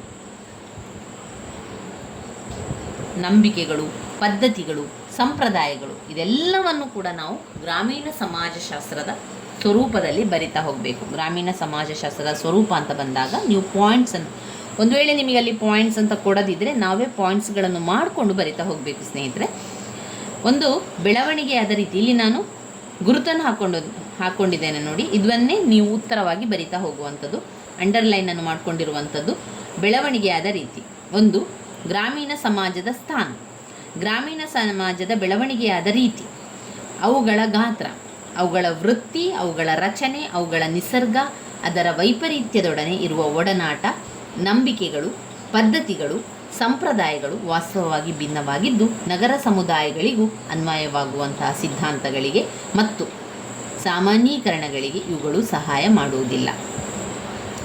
ಇಲ್ಲಿ ಗ್ರಾಮೀಣ ಸಮಾಜಶಾಸ್ತ್ರದ ಸ್ವರೂಪದಲ್ಲಿ ಪಾಯಿಂಟ್ಸನ್ನಷ್ಟೇ ನಾವು ಕಲಿತಾ ಹೋಗುವ. ಒಂದು, ಅದರ ಸ್ವರೂಪ ಏನು ತಿಳಿಸ್ತದೆ ನಮಗೆ? ಒಂದು, ಗ್ರಾಮ ಸಮುದಾಯದ ಸ್ಥಾನ ಏನು, ಅದು ಎಲ್ಲಿದೆ, ಹೇಗಿದೆ ಎನ್ನುವಂಥದ್ದು ತಿಳಿಸ್ತದೆ. ಅದರ ಬೆಳವಣಿಗೆ ರೀತಿಯನ್ನು ತಿಳಿಸ್ತದೆ. ಈಗ ಗ್ರಾಮದಲ್ಲಿ ಒಂದು ಸಮುದಾಯ ಇದೆ ಅಂತ ಹೇಳಿದರೆ ಅದು ನಿಧಾನದಲ್ಲಿ ಬೆಳವಣಿಗೆ ಆಗ್ತಾ ಹೋಗುವಂಥದ್ದು, ಏನು ತುಂಬಾ ಅದ್ಭುತವಾಗಿ ವೇಗವಾಗಿ ಅದು ಬದಲಾವಣೆ ಆಗುವುದಿಲ್ಲ, ವೇಗವಾಗಿ ಬೆಳೆಯುವುದಿಲ್ಲ, ನಿಧಾನಗತಿಯಲ್ಲಿ ಬೆಳವಣಿಗೆ ಆಗುವ ರೀತಿ. ಇನ್ನು ಗ್ರಾಮೀಣ ಸಮಾಜದ ಗಾತ್ರವನ್ನು ನೋಡಿದರೆ ಚಿಕ್ಕ ಗಾತ್ರದಿಂದ ಹೊಂದಿರುತ್ತದೆ. ಗ್ರಾಮೀಣ ಸಮುದಾಯ ಅಂತ ಬಂದಾಗಲೇ ನಮಗೆ ಗೊತ್ತಾಗುವಂಥದ್ದು ಎಲ್ಲ ಸಮುದಾಯಗಳು ಕೂಡ ತನ್ನದೇ ಆದ ಚಿಕ್ಕ ಪದ್ಧತಿಗಳನ್ನು, ಗಾತ್ರವನ್ನು ಹೊಂದಿದೆ. ಒಂದು, ಗ್ರಾಮೀಣ ಸಮುದಾಯದ ವೃತ್ತಿ ರಚನೆಯನ್ನು ನೋಡಿದರೆ ಎಲ್ಲರೂ ಕೂಡ ಒಂದೇ ವೃತ್ತಿಯನ್ನು ಮಾಡುವಂಥದ್ದು, ಕೃಷಿ ಚಟುವಟಿಕೆಯನ್ನು ಮಾಡ್ತಾ ಇದ್ದರೆ ಎಲ್ಲರೂ ಕೂಡ ಆ ಗ್ರಾಮದಲ್ಲಿ ಕೃಷಿ ಚಟುವಟಿಕೆಗಳನ್ನು ಮಾಡುವಂಥದ್ದು, ಈ ರೀತಿಯ ವೃತ್ತಿಯನ್ನು ಒಳಗೊಳ್ತಾರೆ. ಗ್ರಾಮೀಣ ಸಮಾಜದ ರಚನೆ ಯಾವಾಗಲೂ ಕೂಡ ಚಿಕ್ಕ ಒಂದು ಗ್ರಾಮಗಳು ನೋಡುವಂಥದ್ದು, ಚಿಕ್ಕ ಅಲ್ಲಿ ಮನೆಗಳು ಕಾಣುವಂಥದ್ದು, ಇದೆಲ್ಲ ಕೂಡ ಗ್ರಾಮೀಣ ಸಮಾಜದ ರಚನೆ. ಇನ್ನು ನಿಸರ್ಗ, ಅದರ ವೈಪರೀತ್ಯದೊಡನೆ ಇರುವಂತಹ ಒಡನಾಟಗಳು, ಗ್ರಾಮೀಣ ಸಮುದಾಯದಲ್ಲಿರುವಂತಹ ನಂಬಿಕೆಗಳು, ಗ್ರಾಮೀಣ ಸಮುದಾಯದ ಒಂದು ಪದ್ಧತಿಗಳು, ಸಂಪ್ರದಾಯಗಳು ವಾಸ್ತವವಾಗಿ ಭಿನ್ನವಾಗಿದ್ದು ನಗರ ಸಮುದಾಯಕ್ಕಿಂತ ಗ್ರಾಮದಲ್ಲಿ ತುಂಬಾ ಭಿನ್ನವಾಗಿದೆ ಅಂತ ಹೇಳಿ ಗ್ರಾಮ ಸಮುದಾಯದ ಸ್ವರೂಪವನ್ನು ಬರೀಬಹುದು ನೀವು. ಗ್ರಾಮೀಣ ಸಮಾಜದ ವ್ಯಾಖ್ಯೆಗಳನ್ನು ನಾವು ನೋಡೋದಾದರೆ ಯಾವ ರೀತಿ ಇದೆ ವ್ಯಾಖ್ಯೆಗಳು? ಗ್ರಾಮೀಣ ಸಮಾಜಶಾಸ್ತ್ರವನ್ನು ಗ್ರಾಮೀಣ ಪರಿಸರದಲ್ಲಿನ ಜೀವನದ ಸಮಾಜಶಾಸ್ತ್ರ ಅಂತ ಕರೀತಾರೆ. ಮುಖ್ಯವಾಗಿ ಇದರ ವ್ಯಾಖ್ಯೆಗಳನ್ನು ನೋಡುವುದಾದರೆ ಬೇರೆ ಬೇರೆ ವ್ಯಾಖ್ಯೆಗಳನ್ನು ಕಾಣಬಹುದು. ಮೊದಲಿಗೆ ಡಾಕ್ಟರ್ AR ದೇಸಾಯಿ ಅವರು ಹೇಳುವ ಪ್ರಕಾರ ಗ್ರಾಮೀಣ ಸಮಾಜಶಾಸ್ತ್ರ ಅಂತ ಹೇಳಿದರೆ ಸಾಮಾಜಿಕ ವ್ಯವಸ್ಥೆಯ ರಚನೆ. ಇಲ್ಲಿ ದೇಸಾಯಿಯವರು ಹೇಳಿದ್ದಾರೆ, ಡಾಕ್ಟರ್ AR ದೇಸಾಯಿಯವರ ಪ್ರಕಾರ ಗ್ರಾಮೀಣ ಸಮಾಜಶಾಸ್ತ್ರವು ಸಾಮಾಜಿಕ ವ್ಯವಸ್ಥೆಯ ರಚನೆ, ಸಾಮಾಜಿಕ ವ್ಯವಸ್ಥೆಯ ಕಾರ್ಯಗಳು, ಸಾಮಾಜಿಕ ವ್ಯವಸ್ಥೆಯ ಬೆಳವಣಿಗೆ ಗತಿಯ ಧ್ಯೇಯಗಳನ್ನು ವೈಜ್ಞಾನಿಕವಾಗಿ, ಕ್ರಮಬದ್ಧವಾಗಿ ಮತ್ತು ವಿಶಾಲವಾಗಿ ಅಧ್ಯಯನ ಮಾಡುವುದು ಗ್ರಾಮೀಣ ಸಮಾಜಶಾಸ್ತ್ರದ ಪ್ರಮುಖ ಗುರಿಯಾಗಿರುತ್ತದೆ. ಇನ್ನು ಗ್ರಾಮೀಣ ಸಮಾಜದ ಬಗ್ಗೆ T. ಲಿನ್ ಸ್ಮಿತ್ ಅವರ ಪ್ರಕಾರ ಗ್ರಾಮೀಣ ಸಾಮಾಜಿಕ ಸಂಬಂಧಗಳ ಅಧ್ಯಯನದಿಂದ ರೂಪುಗೊಂಡಿರುವಂತಹ ಸಮಾಜಶಾಸ್ತ್ರೀಯ ಸಂಗತಿಗಳನ್ನು ಮತ್ತು ತತ್ವಗಳನ್ನು ಗ್ರಾಮೀಣ ಸಮಾಜಶಾಸ್ತ್ರ ಎಂಬುದಾಗಿ ಕರೆಯಬಹುದು. ಟಿ ಲಿನ್ ಸ್ಮಿತ್ ಅವರು ತಮ್ಮ ಸೋಷಿಯಾಲಜಿ ಆಫ್ ರೂರಲ್ ಲೈಫ್ ಎಂಬ ಗ್ರಂಥದಲ್ಲಿ ವ್ಯಾಖ್ಯಾನಿಸಿದ್ದಾರೆ. ಗ್ರಾಮೀಣ ಪರಿಸರದಲ್ಲಿ ಅಸ್ತಿತ್ವದಲ್ಲಿರುವ ಸಾಮಾಜಿಕ ಸಂಬಂಧಗಳು ತಮ್ಮದೇ ಆದ ಗುಣಲಕ್ಷಣಗಳನ್ನು ಹೊಂದಿದ್ದು ಅವುಗಳು ಬೇರೆ ಪರಿಸರದಲ್ಲಿ ಕಂಡುಬರುವುದಕ್ಕಿಂತ ಭಿನ್ನವಾಗಿರುತ್ತದೆ ಅಂತ ಹೇಳುವಂಥದ್ದು. ಇವಿಷ್ಟು ವ್ಯಾಖ್ಯೆಗಳಲ್ಲಿ ನೀವು ಬರಿತಾ ಹೋಗಬೇಕು ಸ್ನೇಹಿತರೆ. ಸ್ವರೂಪವನ್ನು ಓದ್ಕೊಂಡೆವು, ಆಮೇಲೆ ವ್ಯಾಖ್ಯೆಗಳನ್ನು ಓದ್ಕೊಂಡೆವು. ಇನ್ನು ನಾವು ಇದರಲ್ಲಿ ಓದ್ಕೊಳ್ಬೇಕಾಗಿರುವಂಥದ್ದು ಮುಖ್ಯವಾದಂತಹ ಪ್ರಶ್ನೆ ಪ್ರಾಮುಖ್ಯತೆಯನ್ನು ಓದ್ಕೊಳ್ಬೇಕು.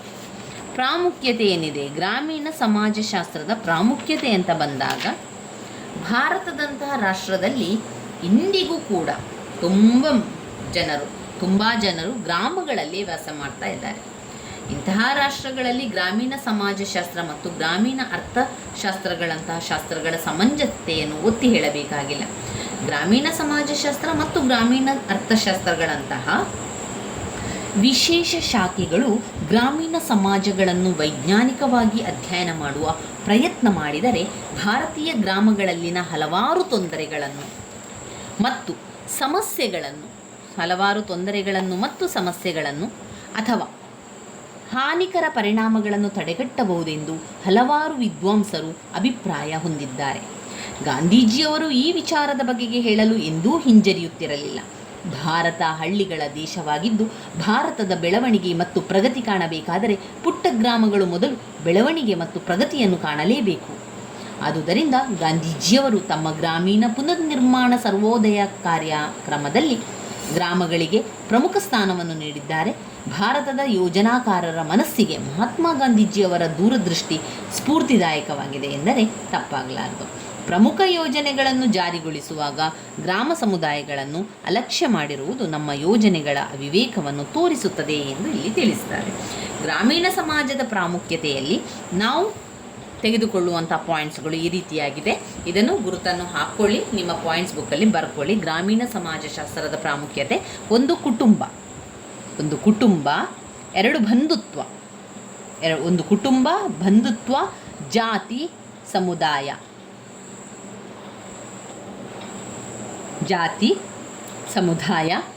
ಆರ್ಥಿಕ ಸಂಘಟನೆ, ರಾಜಕೀಯ ಸಂಘಟನೆ, ಧಾರ್ಮಿಕ ಸಂಘಟನೆ. ಇದು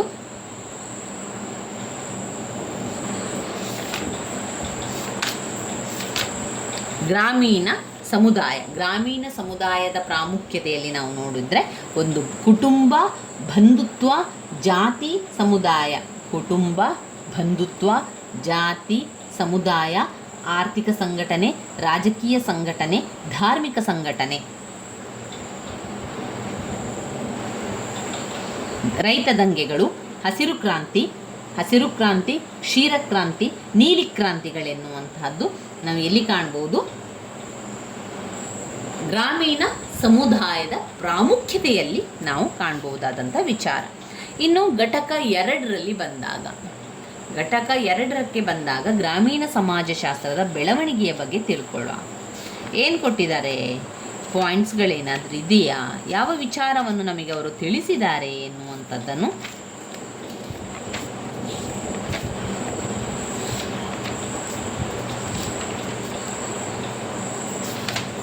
ಘಟಕ 2ರಲ್ಲಿ ನಾವು ಯಾವುದು ಮುಖ್ಯವಾದ ಪ್ರಶ್ನೆಗಳಿಲ್ಲ.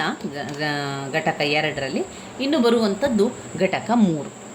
ಈ ರೀತಿಯಾಗಿ ನಾವು ಒಂದರ ನಂತರ ಒಂದು ಘಟಕವನ್ನು ನೋಡ್ತಾ ಹೋಗೋದ್ರಿಂದ ನಮ್ಮ ಓದಿನ ಅಭ್ಯಾಸ ಕೂಡ ಸಂಪೂರ್ಣಗೊಳ್ತಾನೆ ಹೋಗ್ತದೆ.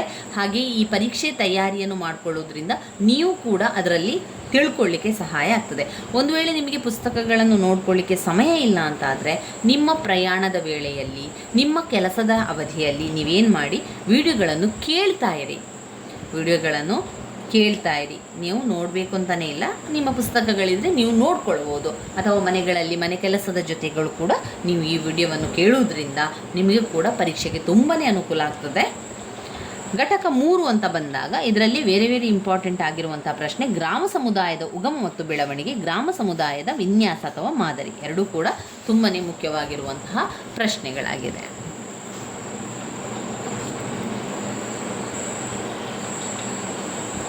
ನೋಡಿ, ಪುಟ ಸಂಖ್ಯೆ 32ರಲ್ಲಿ ನೀವು ಪುಸ್ತಕಗಳನ್ನು ನೋಡುವುದಾದರೆ ಇದು 15 ಅಂಕಕ್ಕೆ ಹಲವು ಬಾರಿ ಬಂದಿರುವಂಥ ಪ್ರಶ್ನೆ. ಗ್ರಾಮೀಣ ಸಮಾಜದಲ್ಲಿ ಅಲೆಮಾರಿ ಜೀವನವನ್ನು ತಿಳಿಸಿ ಅಂತ ಕೇಳ್ತಾರೆ.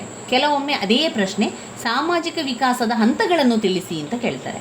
ಅದೇ ಪ್ರಶ್ನೆ ಸಾಮಾಜಿಕ ವಿಕಾಸದ ಮಾನವನ ಅಲೆಮಾರಿ ಜೀವನವನ್ನು ತಿಳಿಸಿ ಅಂತ ಕೇಳ್ತಾರೆ. ಹೀಗೆ ಈ ಒಂದು ಪ್ರಶ್ನೆಗೆ ಹಲವಾರು ಪ್ರಶ್ನೆಗಳಿರೋದ್ರಿಂದ ನೀವು ಅದನ್ನು ನೋಡ್ಕೊಳ್ಬೇಕು. ತುಂಬಾ ಮುಖ್ಯವಾಗಿರುವಂಥ ಪ್ರಶ್ನೆ, 15 ಅಂಕಕ್ಕೆ ಬರುವಂತಹ ಪ್ರಶ್ನೆ. ಹಾಗೆಯೇ ಇದನ್ನು ಓದ್ಕೊಳ್ಬೇಕಾದ್ರೂ ಕೂಡ ತುಂಬಾ ನೀವು ಅರ್ಥವಾಗುವಂತೆ ನಿಮಗೆ ಓದ್ಕೊಳ್ಬೋದು. ಯಾಕಂದರೆ ಇದೆಲ್ಲವೂ ಕೂಡ ನಮ್ಮ ಒಂದು ಸುತ್ತಮುತ್ತಲಿನ ಜೀವನದ ವಿಷಯವಾಗಿರೋದ್ರಿಂದ ಇದನ್ನು ಬೇಗನೆ ಪಾಯಿಂಟ್ಸ್ಗಳನ್ನು ತಿಳ್ಕೊಳ್ಬೋದು.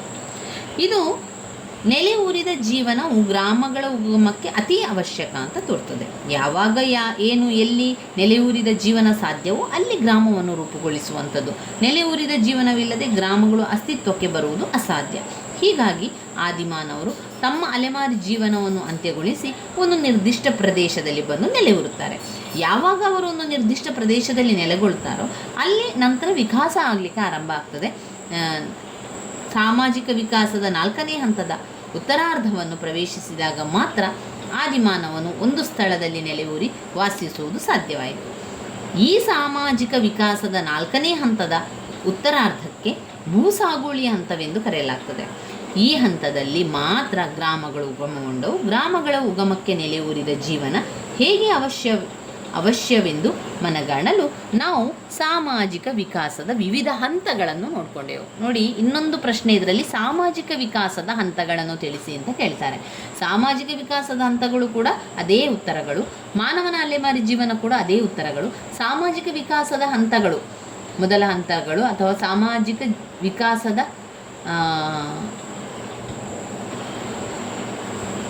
ಹಂತಗಳು ಅಂತ ಕೇಳಬೇಕಷ್ಟೇ. ಹಂತಗಳನ್ನು ತಿಳಿಸಿ ಅಂತ ಕೇಳಿದರೆ ನಾವು ಈ ಒಂದು ಪಾಯಿಂಟ್ಸ್ಗಳನ್ನು ಎಲ್ಲವನ್ನು ಕೂಡ ಬರ್ಕೊಳ್ಬೇಕು ಪಾಯಿಂಟ್ಸ್ ಬುಕ್ಕಲ್ಲಿ.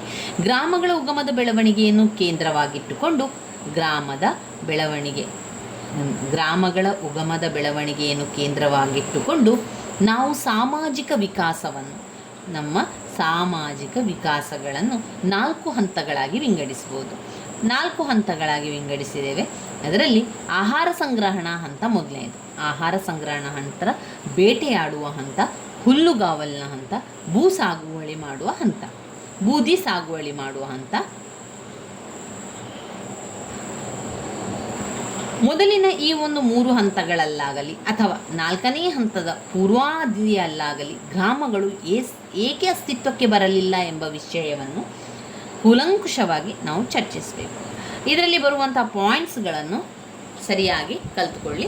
ನಂತರ ಈ ಪಾಯಿಂಟ್ಸ್ಗಳನ್ನು ಕೂಡ ನಾವು ಪಾಯಿಂಟ್ಸ್ ಬುಕ್ ಅಂತ ನೀವು ಮಾಡಿಕೊಂಡ್ರೆ ಪಾಯಿಂಟ್ಸ್ ಬುಕ್ಕಲ್ಲಿ ಬರ್ಕೊಳ್ಳಿ. ನಂತರ ನೀವು ಅದನ್ನು ಬಾಯ್ಪಾಠ ಮಾಡಿಕೊಂಡಾದರೂ ಪಾಯಿಂಟ್ಸ್ಗಳನ್ನು ಕಲಿಬೇಕು. ಸಾಮಾಜಿಕ ವಿಕಾಸದ ಹಂತಗಳು ಅಥವಾ ಮಾನವನ ಅಲೆಮಾರಿ ಜೀವನದಲ್ಲಿ ಮೊದಲನೆಯದಾಗಿ ಆಹಾರ ಸಂಗ್ರಹಣಾ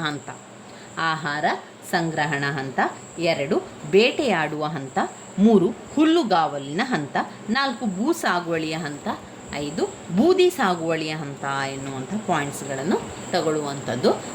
ಯಾವುದೆಲ್ಲ ಪಾಯಿಂಟ್ಸನ್ನು ಮತ್ತೊಮ್ಮೆ ಹೇಳ್ತೇನೆ. ಆಹಾರ ಸಂಗ್ರಹಣಾ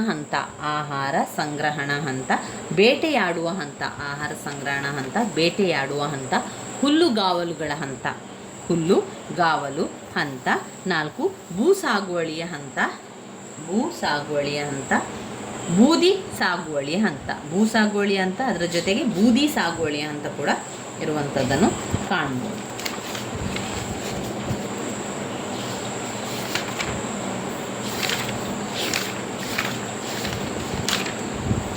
ಭೂ ಸಾಗುವಳಿಯ ಹಂತ, ಬೂದಿ ಸಾಗುವಳಿಯ ಹಂತ. ಮೊದಲನೇದು ಸಾಮಾಜಿಕ ವಿಕಾಸದ ಹಂತಗಳು. ಇಲ್ಲಿದೆ ನೋಡಿ ಪ್ರಶ್ನೆ. ಸಾಮಾಜಿಕ ವಿಕಾಸದ ಹಂತಗಳು ಮಾನವನ ಅಲೆಮಾರಿ ಜೀವನ. ಇದು ಮೊದಲ ಹಂತ ಮಾತ್ರವನ್ನು ಕೇಳುವಂಥದ್ದು. ನಾವೆಲ್ಲವನ್ನು ಕೂಡ ಬರೆಯುವ. ಸಾಮಾಜಿಕ ವಿಕಾಸದ ಹಂತಗಳು 4 ಹಂತಗಳಿದೆ. ಹಂತಗಳು ಮತ್ತು ಮಾನವನ ಅಲೆಮಾರಿ ಜೀವನ ಎನ್ನುವಂಥದ್ದು. ಮೊದಲ ಹಂತದಲ್ಲಿ ಈಗ ಆಹಾರ ಸಂಗ್ರಹಣ ಮಾಡುವ ಹಂತ, 2ನೇದು ಬೇಟೆಯಾಡುವ ಹಂತ,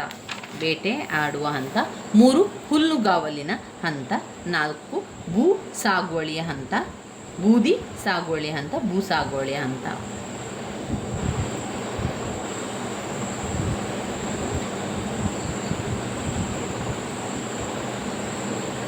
ಮೊದಲನೇದಾಗಿ ಇದರಲ್ಲಿ ನಾವು ಓದಬೇಕಾದ್ರೆ ಆಹಾರ ಸಂಗ್ರಹಣ ಅಂತ ಮೊದಲು ಓದ್ಕೊಳ್ಬೇಕು. ಯಾಕಂದರೆ ಸಾಮಾಜಿಕ ವಿಕಾಸದ ಮೊದಲ ಹಂತಗಳು ಮತ್ತು ಮಾನವನ ಅಲೆಮಾರಿ ಜೀವನದಲ್ಲಿ ಮೊದಲನೇದಾಗಿ ಆಹಾರ ಸಂಗ್ರಹಣ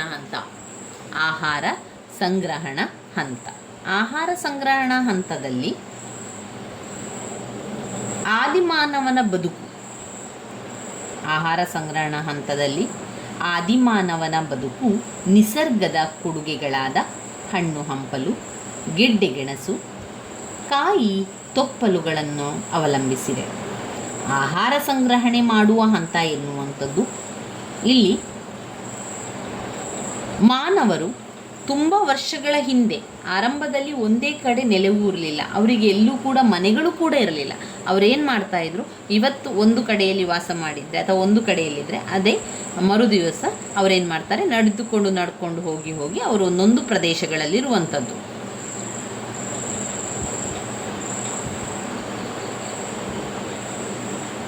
ಇಲ್ಲಿ ಆಹಾರ ಸಂಗ್ರಹಣೆ ಮಾಡುವ ಅಂತ ಹೇಳಿದರೆ ಮೊದಲಿಗೆ ಯಾವುದೇ ರೀತಿಯ ಅವರು ಯಾವುದೇ ಕೆಲಸಗಳಲ್ಲಿರಲಿಲ್ಲ ಅಥವಾ ಯಾವುದೇ ರೀತಿಯ ಸಲಕರಣೆಗಳು ಕೂಡ ಅವರಲ್ಲಿರಲಿಲ್ಲ. ಅವರೇನು ಮಾಡಿದರು, ನದಿಯ ಪಕ್ಕದಲ್ಲಿ ಒಂದೊಂದು ಸಣ್ಣ ಸಣ್ಣ ಗುಡಿಸಲುಗಳ ರೀತಿಯಲ್ಲಿ ಹಾಕಿಕೊಂಡು ನಂತರ ಅಲ್ಲಿಯೇ ಕೃಷಿಯನ್ನು ಬೆಳೆದು ನಂತರ ಅದರಿಂದ ಬರುವಂತಹ ಹಣದಿಂದ ಅವರು ಜೀವನವನ್ನು ಮಾಡ್ತಾ ಇದ್ದದ್ದು. ಇಲ್ಲಿ ಆಹಾರ ಸಂಗ್ರಹಣಾ ಹಂತದ ಸಮಯದಲ್ಲಿ ಅವರಿಗೆ ಯಾವುದೇ ರೀತಿಯ ವ್ಯವಹಾರ ಅಂತ ಇರಲಿಲ್ಲ. ಈಗ ಆ ಹಣವನ್ನು ಕೊಡುವಂಥ ತಗೊಳ್ಳುವಂಥ ಅಲ್ಲಿ ಆ ರೀತಿಯ ಒಂದು ವಿಷಯದ ಬಗ್ಗೆ ಎಲ್ಲೂ ಕೂಡ ನಮಗೆ ತಿಳಿಸಿಲ್ಲ.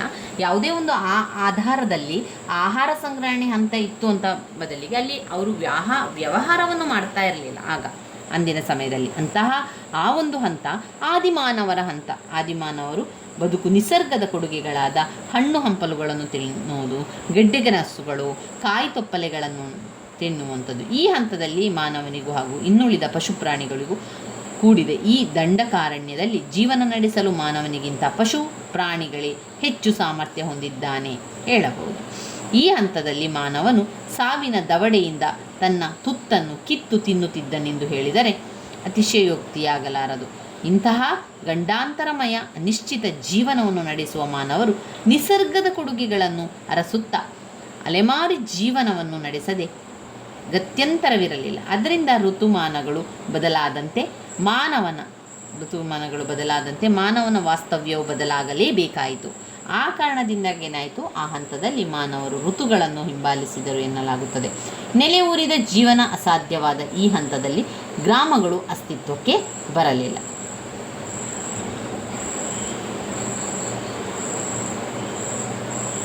ಎರಡನೇ ಪಾಯಿಂಟ್ ಆಗಿ ಬೇಟೆಯಾಡುವ ಹಂತ.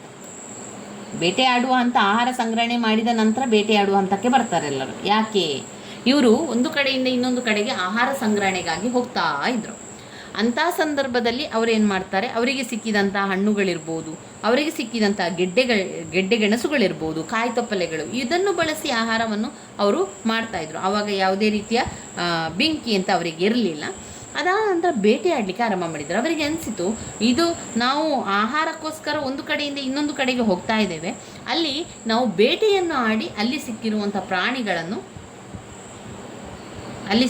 ಪ್ರಾಣಿಗಳನ್ನು ಪಡೆದುಕೊಳ್ಬೇಕು ಅಂತ ಹೇಳಿ, ಅಂದರೆ ಎಲ್ಲೂ ಕೂಡ ಅಲ್ಲಿ ಬೇಟೆಯಾಡುವ ಹಂತದಲ್ಲಿ ಆ ಸಮಯದಲ್ಲಿ ಏನಾಯಿತು ಅಂದರೆ ಎಲ್ಲೂ ಕೂಡ ಬೇಟೆಯಾಡಲಿಕ್ಕಿಲ್ಲ ಎನ್ನುವಂಥ ನಿಯಮ ಇರಲಿಲ್ಲ. ಬೇಟೆಯಾಡ್ಬೋದಿತ್ತು, ಎಲ್ಲರೂ ಕೂಡ ಬೇಟೆಯಾಡ್ಬೋದಿತ್ತು.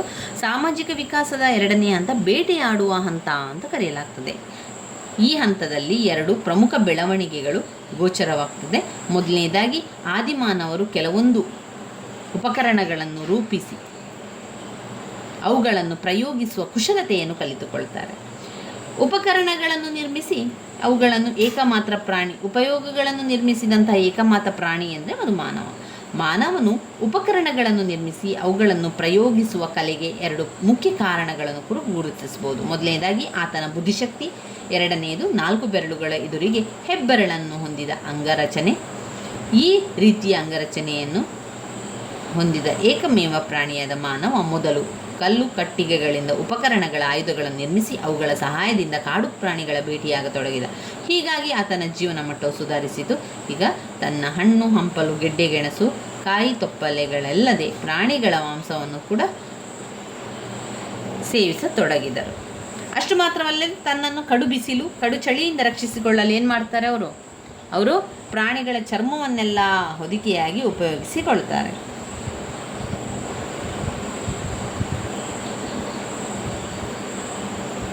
ಇನ್ನು ಈ ಹಂತದ ಎರಡನೆಯ ಆವಿಷ್ಕಾರ ಎಂದರೆ ಬೆಂಕಿ. ಅವರು ಬೆಂಕಿಯನ್ನು ಕಂಡುಹಿಡಿಯುವಂಥದ್ದು ಆವಿಷ್ಕಾರ ಮಾಡಿದ್ದಾರೆ. ಮಾನವನು ಬೆಂಕಿಯನ್ನು ಆಕಸ್ಮಿಕವಾಗಿ 2 ಒಣಗಿದ ಕಟ್ಟಿಗೆಗಳನ್ನು ಅಥವಾ 2 ಕಲ್ಲುಗಳನ್ನು ಉಜ್ಜುವುದರಿಂದ ಕಂಡುಕೊಂಡನೆಂದು ಹೇಳಲಾಗುತ್ತದೆ. ಹೀಗೆ ಆಕಸ್ಮಿಕವಾಗಿ ಕಂಡುಹಿಡಿದ ಬೆಂಕಿಯು ಅತಿ ಉಪಯುಕ್ತವಾದ ಒಂದು ಶಕ್ತಿಯಾಗಿ ಪರಿಣಮಿಸುತ್ತದೆ. ಬೆಂಕಿಯ ಸಹಾಯದಿಂದ ಕಾಡು ಮಾನವರು ಈವರೆಗೆ ಸಾವಿನ ಒಂದು ಬೆಂಕಿಯನ್ನು ಇಲ್ಲೇನು ಮಾಡ್ತಾರೆ, ಅವರು ಒಂದು ಕಡೆಯಿಂದ ಇನ್ನೊಂದು ಕಡೆಗೆ ಹೋಗ್ತಾ ಇದ್ರಲ್ವ, ಒಂದು ಕಡೆಯಿಂದ ಇನ್ನೊಂದು ಕಡೆಗೆ ಹೋಗ್ತಾ ಇದ್ದಾಗ ಅವರಿಗೆ ಆವಾಗ ತುಂಬಾ ಆಹಾರಕ್ಕೋಸ್ಕರ ಅವರು ಹುಡುಕಾಟವನ್ನು ನಡೆಸ್ತಾ ಇದ್ದದ್ದು. ಆಹಾರಕ್ಕೋಸ್ಕರ ಅವ್ರೇನು ಮಾಡ್ತಾಯಿದ್ರು, ಒಂದು ಕಡೆಯಿಂದ ಇನ್ನೊಂದು ಕಡೆಗೆ ಹೋಗ್ತಾ ಇದ್ದದ್ದು. ಆಕಸ್ಮಿಕವಾಗಿ ಹಿಡಿದ ಬೆಂಕಿಯು ಅತಿ ಉಪಯುಕ್ತವಾಗಿ ಶಕ್ತಿಯಾಗಿ ಪರಿಣಮಿಸುತ್ತದೆ. ಬೆಂಕಿಯ ಸಹಾಯದಿಂದ ಕಾಡು ಮಾನವರು ಈವರೆಗೆ ಬೇಯಿಸದೆ ಹಸಿಯಾಗಿ ತಿನ್ನುತ್ತಿದ್ದ ಆಹಾರವನ್ನು ಏನು ಮಾಡ್ತಾರೆ, ಅಲ್ಲಿಂದ ನಂತರ ಬೇಯಿಸಲು ತೊಡಗ್ತಾರೆ, ಬೇಯಿಸಿ ತಿನ್ನಲು ಅಭ್ಯಾಸವನ್ನು ಮಾಡ್ತಾರೆ. ಹೀಗೆ ಬೇಯಿಸಿದ ಆಹಾರವು ಜೀರ್ಣಕ್ರಿಯೆಗೆ ಸಹಕಾರಿಯಾಯಿತು. ಅಷ್ಟು ಮಾತ್ರವಲ್ಲದೆ ಅಲ್ಲಿನ ಬೆಂಕಿಯ ಸಹಾಯದಿಂದ ಮಾನವರು ಕಡುಚಳಿಯಿಂದ ರಕ್ಷಿಸಿಕೊಂಡರಲ್ಲದೆ ಅದರ ಸಹಾಯದಿಂದ ನರಭಕ್ಷಕ ಕಾಡು ಪ್ರಾಣಿಗಳನ್ನು ಬೆದರಿಸಿ ತಮ್ಮನ್ನು ರಕ್ಷಿಸಿಕೊಳ್ಳುವ ತಂತ್ರವನ್ನು ಕಲಿತರು.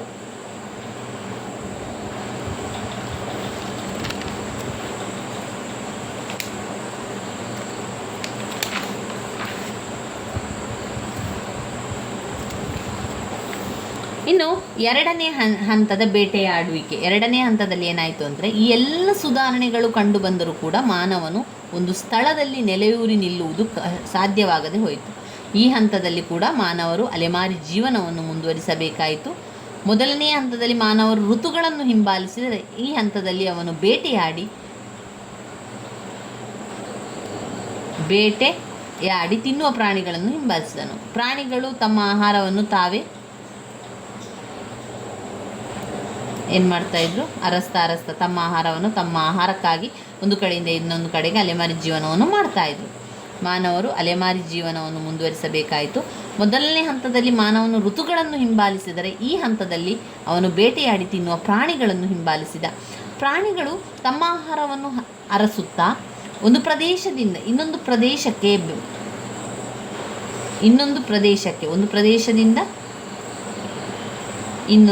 ಪ್ರದೇಶಕ್ಕೆ ಸಾಕು ಪ್ರಾಣಿಗಳನ್ನು ಹಾಲು ಮತ್ತು ಹಾಲಿನ ಉತ್ಪನ್ನಗಳನ್ನು ಅವಲಂಬಿಸಿದ್ರು. ಕಷ್ಟಕರ ಪರಿಸ್ಥಿತಿಯಲ್ಲಿ ತಮ್ಮ ಹಸಿವನ್ನು ನೀಗಿಸಿಕೊಳ್ಳಲು ತಾವು ಪಳಗಿ ಹಾಕಿದ ಪ್ರಾಣಿಗಳನ್ನು ಕೊಂದು ತಿನ್ನುತ್ತಿದ್ದರು. ಸಾಕು ಪ್ರಾಣಿಗಳು ಮಾನವನ ಜೀವನದಲ್ಲಿ ಅನೇಕ ಸುಧಾರಣೆಗಳಿಗೆ ಕಾರಣವಾದರೂ ಮಾನವರು ಒಂದೇ ಸ್ಥಳದಲ್ಲಿ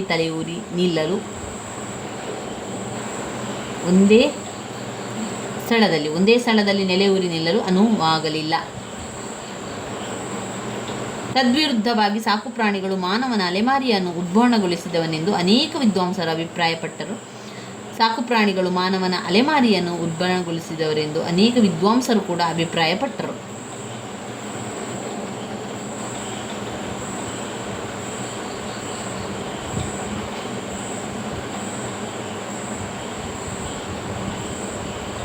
ಇನ್ನು ಭೂಸಾಗುವಳಿ ಅಥವಾ ಆವಿಷ್ಕಾರ ಮತ್ತು ಗ್ರಾಮ ಸಮುದಾಯಗಳ ಉದಯದ ಬಗ್ಗೆ ತಿಳ್ಕೊಳ್ಳುವ. ಭೂಸಾಗುವಳಿ, ಇದರಲ್ಲಿ ಈ ಪಾಯಿಂಟ್ಸಲ್ಲಿ ಹುಲ್ಲುಗಾವಲಿನ ಹಂತ ಆದ ನಂತರ ಭೂಸಾಗುವಳಿಯ ಹಂತವು ಮಾನವನ ಇತಿಹಾಸದಲ್ಲಿ ಒಂದು ಮಹತ್ವವಾದ ಘಟಕವಾಗಿದ್ದು ಮಾನವನ ಸಂಸ್ಕೃತಿಯ ದಿಕ್ಕನ್ನೇ ಬದಲಾಯಿಸಿತು ಎನ್ಬೋದು. ಈ ಹಂತದಲ್ಲಿ ಮಾನವನು ಒಂದು ಸ್ಥಳದಲ್ಲಿ ನೆಲೆಯೂರಿ ನಿಲ್ಲುವಂತಾಯಿತಲ್ಲದೆ ಗ್ರಾಮಗಳು ಅಸ್ತಿತ್ವಕ್ಕೆ ಬರುವಂತಾಯಿತು. ಸಾಗುವಳಿ ಹಂತವನ್ನು ಬೂದಿ ಸಾಗುವಳಿ ಹಂತ ಮತ್ತು ಭೂ ಸಾಗುವಳಿ ಹಂತ ಎಂದು 2 ಉಪಹಂತಗಳನ್ನಾಗಿ ಮಾಡಲಾಯಿತು. ಸಾಗುವಳಿಯನ್ನು 2 ಹಂತಗಳಲ್ಲಿ ಮಾಡಲಾಯಿತು. ಯಾವುದೆಲ್ಲ? ಭೂ ಸಾಗುವಳಿ ಹಂತ ಮತ್ತು ಬೂದಿ ಸಾಗುವಳಿ ಹಂತ ಎನ್ನುವಂಥದ್ದು. ಭೂ ಸಾಗುವಳಿ ಹಂತ ಏನಾಯಿತು, ಮಾನವನ ಇತಿಹಾಸದಲ್ಲಿ ಒಂದು ಮಹತ್ವವಾದ ಘಟ್ಟವಾಗಿದ್ದು ಮಾನವನ ಸಂಸ್ಕೃತಿಯ ದಿಕ್ಕನ್ನೇ ಬದಲಾಯಿಸಿತು ಎನ್ನಬಹುದು. ಈ ಹಂತದಲ್ಲಿ ಮಾನವನು ಒಂದು ಸ್ಥಳದಲ್ಲಿ ನೆಲೆಯೂರಿ ನಿಲ್ಲುವಂತಾಯಿತಲ್ಲದೆ ಗ್ರಾಮಗಳು ಅಸ್ತಿತ್ವಕ್ಕೆ ಬರುವಂತಾಯಿತು. ಬೂದಿ ಸಾಗುವಳಿ ಹಂತ. ಮಾನವನು ಭೂ ಸಾಗುವಳಿಗೆ ಅತ್ಯವಶ್ಯಕವಾದ ಗುದ್ದಲಿ, ನೇಗಿಲುಗಳನ್ನು ಕಂಡುಹಿಡಿದಾಗ ಭೂ ಸಾಗುವಳಿ ಹಂತವು ಅಸ್ತಿತ್ವಕ್ಕೆ ಬಂದಿತೆಂದು ಹೇಳಬಹುದು. ಈ ರೈತಾಪಿ ಉಪಕರಣಗಳ ಸಹಾಯದಿಂದ ಮಾನವನು ಭೂಮಿಯನ್ನು ಉತ್ತು ಬೀಜಗಳನ್ನು ಬಿತ್ತುವಂತಾಯಿತು. ಇದನ್ನು ಅದೇ ಭೂಮಿಯಲ್ಲಿ ಪ್ರತಿ ವರ್ಷವೂ ಮಾಡಬಹುದಾಗಿತ್ತು. ಹೀಗೆ ಉತ್ತಿ ಬಿತ್ತಿ ಬೆಳೆದ ಪೈರುಗಳ ಸಹಾಯದಿಂದ ಮಾನವನು ಪ್ರಪ್ರಥಮವಾಗಿ ತನ್ನ ಆಹಾರವನ್ನೇ ತಾವೇ ಬೆಳೆಸಿಕೊಳ್ಳತೊಡಗಿದರು. ಅಷ್ಟು ಮಾತ್ರ ಅಲ್ಲದೆ ಏನು ಮಾಡಿದರು, ಅವರು ಒಂದೇ ಸ್ಥಳದಲ್ಲಿ ನೆಲೆಯೂರಿ ನಿಲ್ಲುವಂತಾಗಲಿ ಕೂಡ ಕಾರಣ ಆಯಿತು. ಬೂದಿ ಸಾಗುವಳಿಯ ಹಂತದಲ್ಲಿ ಮಾನವರ ಸಾಮಾಜಿಕ ವಿಕಾಸದ ಈ ದೀರ್ಘವಾದ ಇತಿಹಾಸವನ್ನು ಟೊನ್ನಿಸ್ ಹಾಗೂ ಮಂಪೋರ್ಡರು ಚಿಕ್ಕ ಹಾಗೂ ದೊಡ್ಡ ಶಬ್ದಗಳಲ್ಲಿ ಅತಿ ಪರಿಣಾಮಕಾರಿಯಾಗಿ ವರ್ಣಿಸಿದ್ದಾರೆ. ಟೊನ್ನಿಸ್ ಅವರು ಉತ್ತಿದ ತುಂಡು ಜಮೀನು ಅಲೆಮಾರಿ ಕಾಲುಗಳನ್ನು ಕಟ್ಟಿ ಹಾಕಿತು ಎಂದು ಹೇಳಿದರು.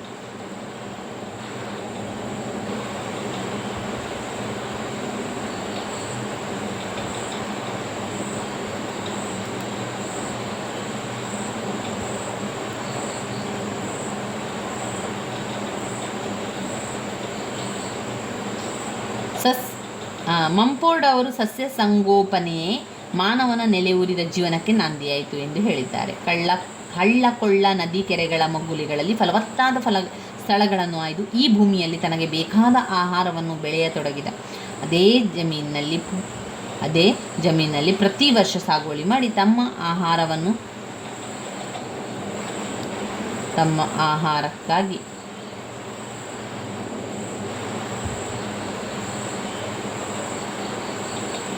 ಆಹಾರವನ್ನು ಬೆಳೆಯಬಹುದಾದ್ದರಿಂದ ಆತನ ಅಲೆದಾಟಕ್ಕೆ ತೆರೆ ಬಿದ್ದಂತಾಯಿತು. ಆತನ ಅಲೆಮಾರಿ ಜೀವನ ಕೊನೆಗೊಂಡಿತು.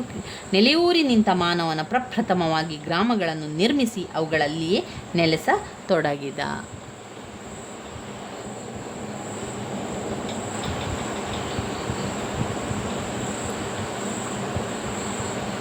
ಭಾರತದಲ್ಲಿನ ಮೂಲ ಗ್ರಾಮ ಸಮುದಾಯಗಳನ್ನು ನೋಡಿದರೆ ಅದು ಅವಿಭಕ್ತ ಕುಟುಂಬ, ಕಳ್ಳು ಬಳ್ಳಿ, ಹಿರಿಯ ಅಥವಾ ಮುಖ್ಯಸ್ಥ, ಭೂ ಒಡೆತನ, ಭೂಮಿಯ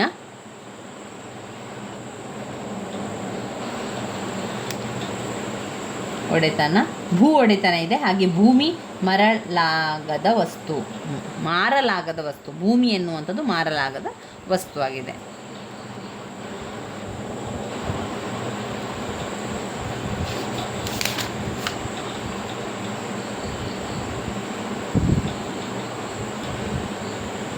ಇನ್ನು ನಾವು ಗ್ರಾಮ ವಿನ್ಯಾಸದ ವ್ಯಾಖ್ಯೆಗಳು ಮತ್ತು ಅರ್ಥವನ್ನು ತಿಳ್ಕೊಳ್ಳುವ.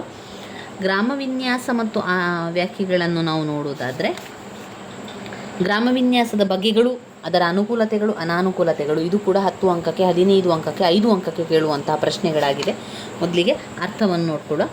ಒಂದು ಗ್ರಾಮದಲ್ಲಿನ ಮನೆಗಳು, ಅಂದರೆ ಒಂದು ಗ್ರಾಮದಲ್ಲಿ ತುಂಬಾ ಮನೆಗಳಿರ್ತದಲ್ವ, ಹಾಗೆ ಬೇರೆ ಬೇರೆ ಜಮೀನುಗಳನ್ನು ಕೂಡ ನೋಡಿರ್ಬೋದು. ಇವುಗಳು ಒಂದು ಆಂತರಿಕ ಸಂಬಂಧ, ಜಮೀನಿನೊಂದಿಗೆ ಹೊಂದಿದ ಆಂತರಿಕ ಸಂಬಂಧಕ್ಕೆ ಗ್ರಾಮ ವಿನ್ಯಾಸ ಅಂತ ಕರೀತೇವೆ.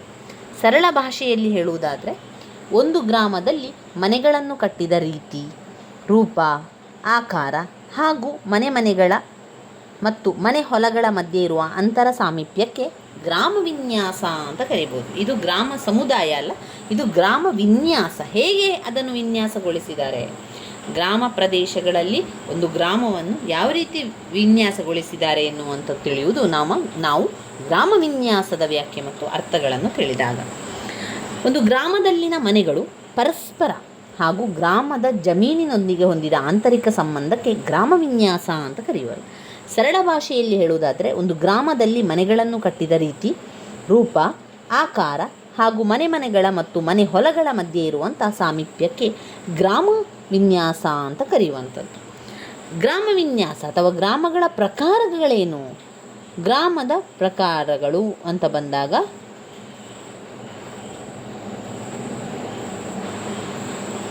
ಗ್ರಾಮೀಣ ಸಮಾಜಶಾಸ್ತ್ರದ ವಿದ್ಯಾರ್ಥಿಗಳಿಗೆ ಗ್ರಾಮ ವಿನ್ಯಾಸದ ಅಧ್ಯಯನ ಏಕೆ ಮತ್ತು ಹೇಗೆ ಮುಖ್ಯ ಎಂಬುದನ್ನು ಇಲ್ಲಿ ಕಾಣಬಹುದು. ಗ್ರಾಮ ವಿನ್ಯಾಸವು ಗ್ರಾಮೀಣ ಸಮುದಾಯದ ಸಾಮಾಜಿಕ ಸಂಘಟನೆಯ ಒಂದು ಪ್ರಮುಖ ಅಂಶ. ಅದು ಗ್ರಾಮವಾಸಿಗಳ ನಡುವಣ ಪರಸ್ಪರ ಸಂಬಂಧಗಳ ಮೇಲೆ ತಮ್ಮ ಪ್ರಭಾವವನ್ನು ಉಂಟು ಮಾಡುತ್ತದಲ್ಲದೆ ಗ್ರಾಮದಲ್ಲಿನ ಆರ್ಥಿಕ, ರಾಜಕೀಯ, ಸಾಮಾಜಿಕ, ಸಾಂಸ್ಕೃತಿಕ ಆಗುಹೋಗುಗಳನ್ನು ಕೂಡ ನಿರ್ಧರಿಸುತ್ತದೆ. ಭಾಷೆ, ಧರ್ಮ, ನೃತ್ಯ, ಸಂಗೀತ, ರೀತಿ ನೀತಿ, ಲೋಕಾರೂಢಿಗಳು, ತತ್ವತರ್ಕಗಳು ಇತ್ಯಾದಿಗಳು ಒಂದು ಜನಾಂಗದ ಸಾಂಸ್ಕೃತಿಕ ಪರಂಪರೆಯ ಅವಿಭಾಜ್ಯ ಅಂಗಗಳಾಗಿದೆ. ಅದೇ ಪ್ರಕಾರ ಗ್ರಾಮ ವಿನ್ಯಾಸವು ಒಂದು ಜನಾಂಗದ ಸಾಂಸ್ಕೃತಿಕ ಪರಂಪರೆಯ ಒಂದು ಅವಿಭಾಜ್ಯ ಅಂಗ. ಇಲ್ಲಿ ಈ ಪರಂಪರೆಯ ಎಲ್ಲ ಅಂಶಗಳು ಹೇಗೆ ಒಂದು ತಲೆಮಾರಿನಿಂದ ಮತ್ತೊಂದು ತಲೆಮಾರಿಗೆ ಬಳುವಳಿಯಾಗಿ ಮುಂದುವರಿಯುತ್ತೋ ಅದೇ ರೀತಿ ಗ್ರಾಮ ವಿನ್ಯಾಸವು ಕೂಡ ಪರಂಪರೆಯ ಬಳುವಳಿಯಾಗಿ ಮುಂದುವರಿಯುವುದು. ಅದೇ ರೀತಿ ಗ್ರಾಮ ವಿನ್ಯಾಸವು ಕೂಡ ಪರಂಪರೆಯ ಬಳವಳಿಯಾಗಿ ಮುಂದುವರಿಯುವುದು ಮಾತ್ರವಲ್ಲ, ಒಂದು ಸ್ಥಳದಿಂದ ಇನ್ನೊಂದು ಸ್ಥಳಕ್ಕೆ ವಲಸೆ ಹೋಗುವ ಜನರು ತಮ್ಮೊಂದಿಗೆ ತಮ್ಮ ಭಾಷೆ, ಧರ್ಮ, ರೀತಿ, ನೀತಿ ತನ್ನೊಂದಿಗೆ ಹೊತ್ತೊಯ್ಯುವಂತೆ ಗ್ರಾಮ ವಿನ್ಯಾಸವನ್ನು ಕೂಡ ತೆಗೆದುಕೊಂಡು ಹೋಗುವಂಥದ್ದು. ಅವರು ಬೇರೊಂದು ಕಡೆ ನೆಲೆಯೂರಿ ತಾವು ಹಿಂದೆ ಮೂಲ ಸ್ಥಳದಲ್ಲಿ ರಚಿಸಿದ ವಿನ್ಯಾಸದಂತೆಯೇ ತಮ್ಮ ಮನೆಗಳನ್ನು ಕೂಡ ರಚಿಸ್ತಾರೆ. ಇಲ್ಲಿ ಗ್ರಾಮ ವಿನ್ಯಾಸಕ್ಕೆ ಸಂಬಂಧಪಟ್ಟಂತೆ ಒಂದು ಸ್ವಾರಸ್ಯಮಯ ಕಥೆಯನ್ನು ಕೊಟ್ಟಿದ್ದಾರೆ ನೋಡಿ. ಭಾರತದಲ್ಲಿದ್ದಂತೆ ಆಫ್ರಿಕಾ ದೇಶದಲ್ಲಿಯೂ ಗುಡ್ಡ ಗಾಡುಗಳಲ್ಲಿ ವಾಸಿಸುತ್ತಿರುವ ಆದಿವಾಸಿಗಳ ಅಭಿವೃದ್ಧಿಗಾಗಿ ಯೋಜನೆಗಳಿವೆ. ಒಂದು ಸಲ ಈ ಯೋಜನೆಯ ಅಡಿಯಲ್ಲಿ ಅರಣ್ಯವಾಸಿಗಳಿಗೆ ಯೋಗ್ಯವಾದ ಹವಾಮಾನಕ್ಕೆ ತಕ್ಕುದಾದ ಸಾಕಷ್ಟು ಸ್ಥಳಾವಕಾಶ ಹೊಂದಿದ ಕಟ್ಟಡವನ್ನು ಕಟ್ಟಿಸಿಕೊಂಡು ಕೊಡುವ ವಿಚಾರದಿಂದ ಒಂದು ವಿಶಾಲವಾದ ಭವ್ಯವಾದ ಕಟ್ಟಡದ ಸಮಾರಂಭಕ್ಕೆ ಆ ದೇಶದ ಸಾಮುದಾಯಿಕ ಅಭಿವೃದ್ಧಿ ಯೋಜನೆಯ ಮಂತ್ರಿಯನ್ನು ಕೂಡ ಆಮಂತ್ರಿಸಿ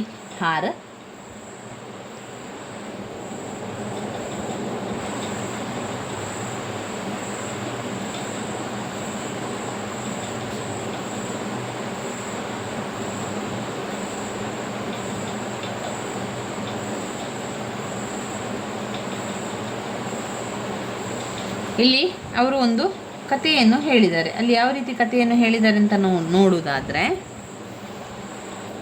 ಇಲ್ಲಿ ನೋಡಿ, ಭಾರತದಲ್ಲಿದ್ದಂತೆ ಆಫ್ರಿಕಾ ದೇಶದಲ್ಲಿಯೂ ಗುಡ್ಡಗಾಡುಗಳಲ್ಲಿ ವಾಸ ಮಾಡುವಂತಹ ಆದಿವಾಸಿಗಳ ಅಭಿವೃದ್ಧಿಗಾಗಿ ಯೋಜನೆ ಇದೆ. ಎಲ್ಲಿ? ಆಫ್ರಿಕಾದಲ್ಲಿ. ಒಂದು ಸಲ ಈ ಯೋಜನೆಯ ಅಡಿಯಲ್ಲಿ ಅರಣ್ಯವಾಸಿಗಳಿಗೆ ಉತ್ತಮವಾದ ಹವಾಮಾನಕ್ಕೆ ತಕ್ಕುದಾದ ಸಾಕಷ್ಟು ಸ್ಥಳಾವಕಾಶ ಹೊಂದಿದ ಕಟ್ಟಡವನ್ನು ಕಟ್ಟಿಸಿಕೊಡುವ ವಿಚಾರದಿಂದ ಒಂದು ವಿಶಾಲವಾದ ಭವ್ಯವಾದ ಕಟ್ಟಡದ ಸಮಾರಂಭಕ್ಕೆ ಆ ದೇಶದ ಸಾಮುದಾಯಿಕ ಅಭಿವೃದ್ಧಿ ಯೋಜನೆಯ ಮಂತ್ರಿಯನ್ನು ಕೂಡ ಆಮಂತ್ರಿಸಿ ಹಾರ, ತುರಾಯಿ, ಬೆಂಡು, ಬೆಸ್ತಾಗಳಿಂದ ಸಾಮುದಾಯಿಕ ಅಭಿವೃದ್ಧಿ ಯೋಜನೆ ಮಂತ್ರಿಗಳನ್ನು ಸ್ವಾಗತಿಸಲಾಯಿತು. ಸಾಮುದಾಯಿಕ ಅಭಿವೃದ್ಧಿ ಯೋಜನೆಯ ಮಂತ್ರಿಗಳು ಆದಿವಾಸಿಗಳ ಏಳಿಗೆಗಾಗಿ ತಾವು ಹಮ್ಮಿಕೊಂಡ ಅನೇಕ ಕಾರ್ಯಕ್ರಮದ ಬಗ್ಗೆ ಒಂದು ಉದ್ದನೆಯ ಭಾಷಣವನ್ನೇ ಬಿಗಿದರು. ನಂತರ ಅವರನ್ನು ಭವ್ಯ ಕಟ್ಟಡಕ್ಕೆ ಕರೆದೊಯ್ದು ಕಟ್ಟಡದ ಮುಖ್ಯ ದ್ವಾರದಲ್ಲಿ ಅಡ್ಡಲಾಗಿ ಕಟ್ಟಿದ ಪಟ್ಟಿಯನ್ನು ಕತ್ತರಿಸಿ ಕಟ್ಟಡವನ್ನು ಉದ್ಘಾಟಿಸಲು ಹೇಳಿಕೊಳ್ಳಲಾಯಿತು. ಅದೇ ಪ್ರಕಾರ ಅವರು ಟೇಪನ್ನು ಕತ್ತರಿಸಿ ಒಳಗೆ ಕಾಲಿಡುತ್ತಲೇ ಅವರಿಗೊಂದು ಅಚ್ಚರಿ ಕಾಯ್ದಿತ್ತು. ತಲತಲಾಂತರವಾಗಿ ಬೆತ್ತದಿಂದ ಹೆಣೆದ ಗುಡಿಸಲುಗಳಲ್ಲಿ ವಾಸವಾಗಿದ್ದ ಈ ಗುಡಿಸಲು ಜನರು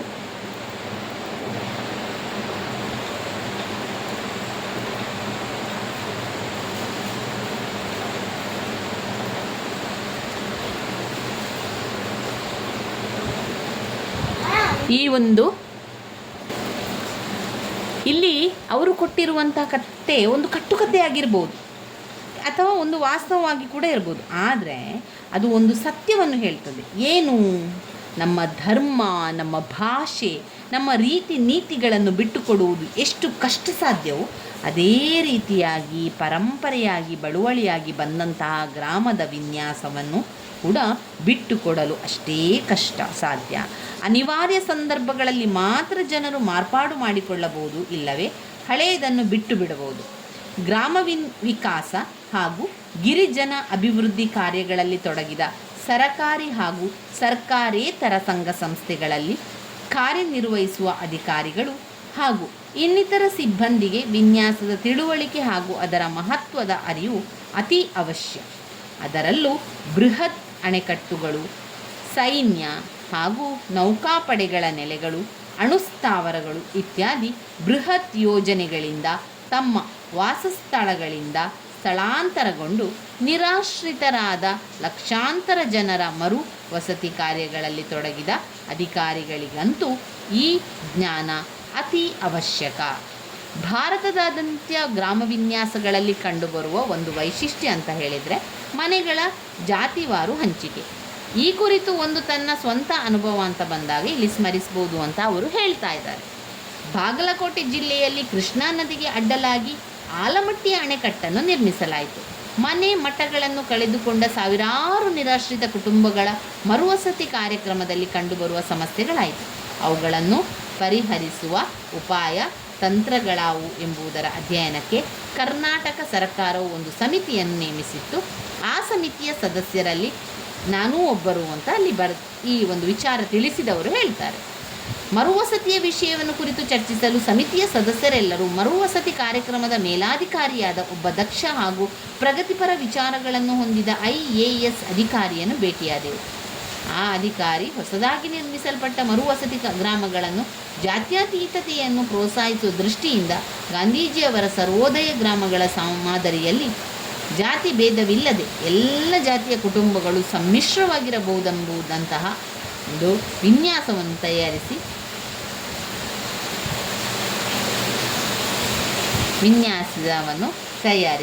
ಇಡುವಂಥದ್ದು.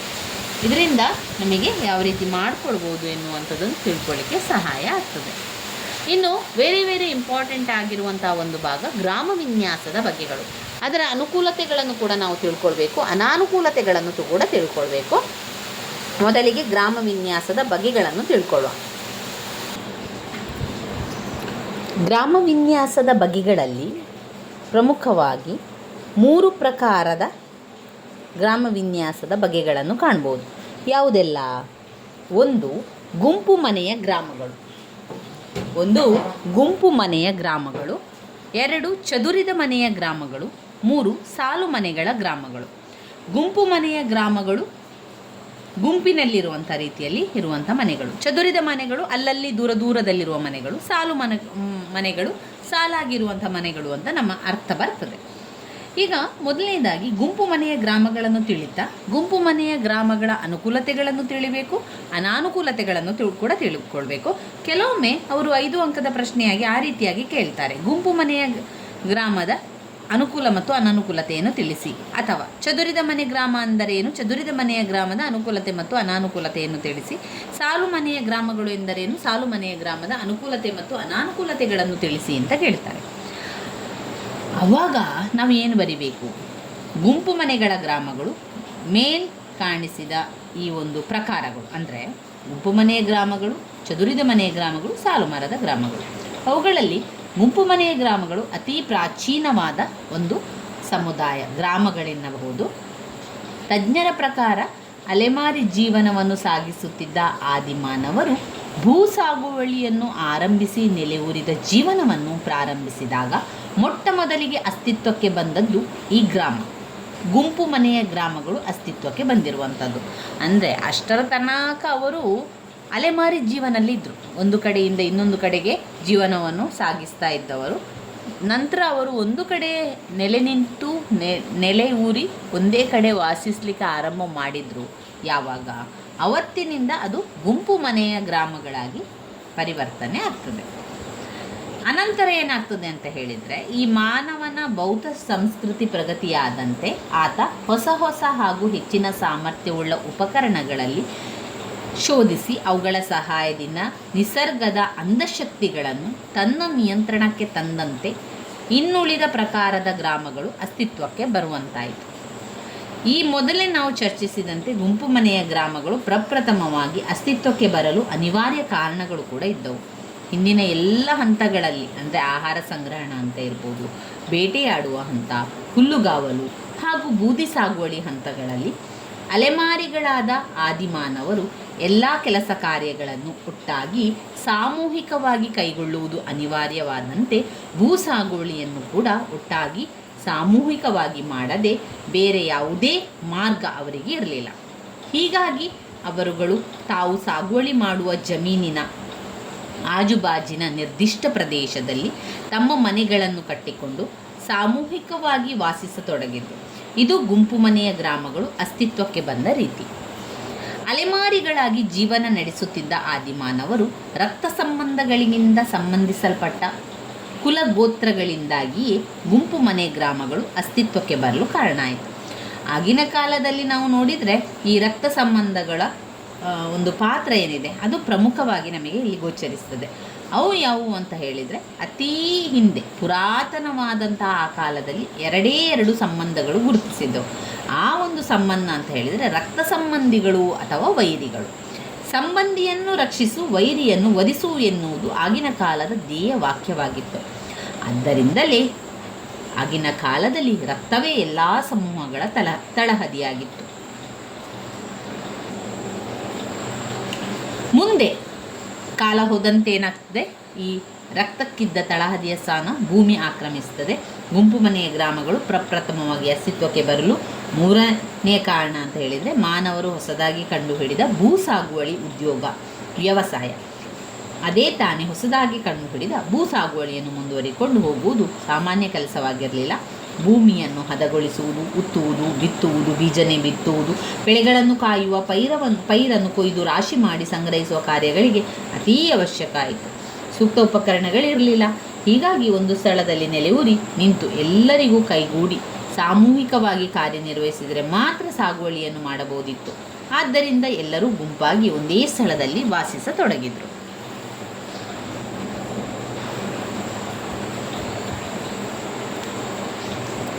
ಗುಂಪು ಮನೆಯ ಗ್ರಾಮಗಳು ಸಾಮಾನ್ಯವಾಗಿ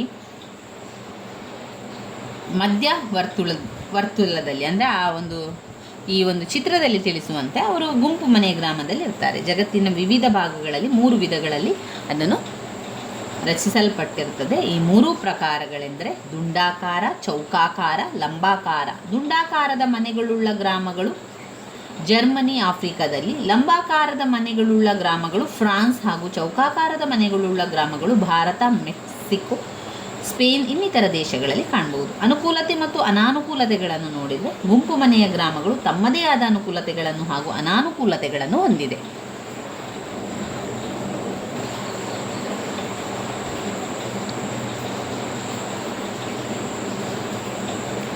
ಅನುಕೂಲತೆಗಳು.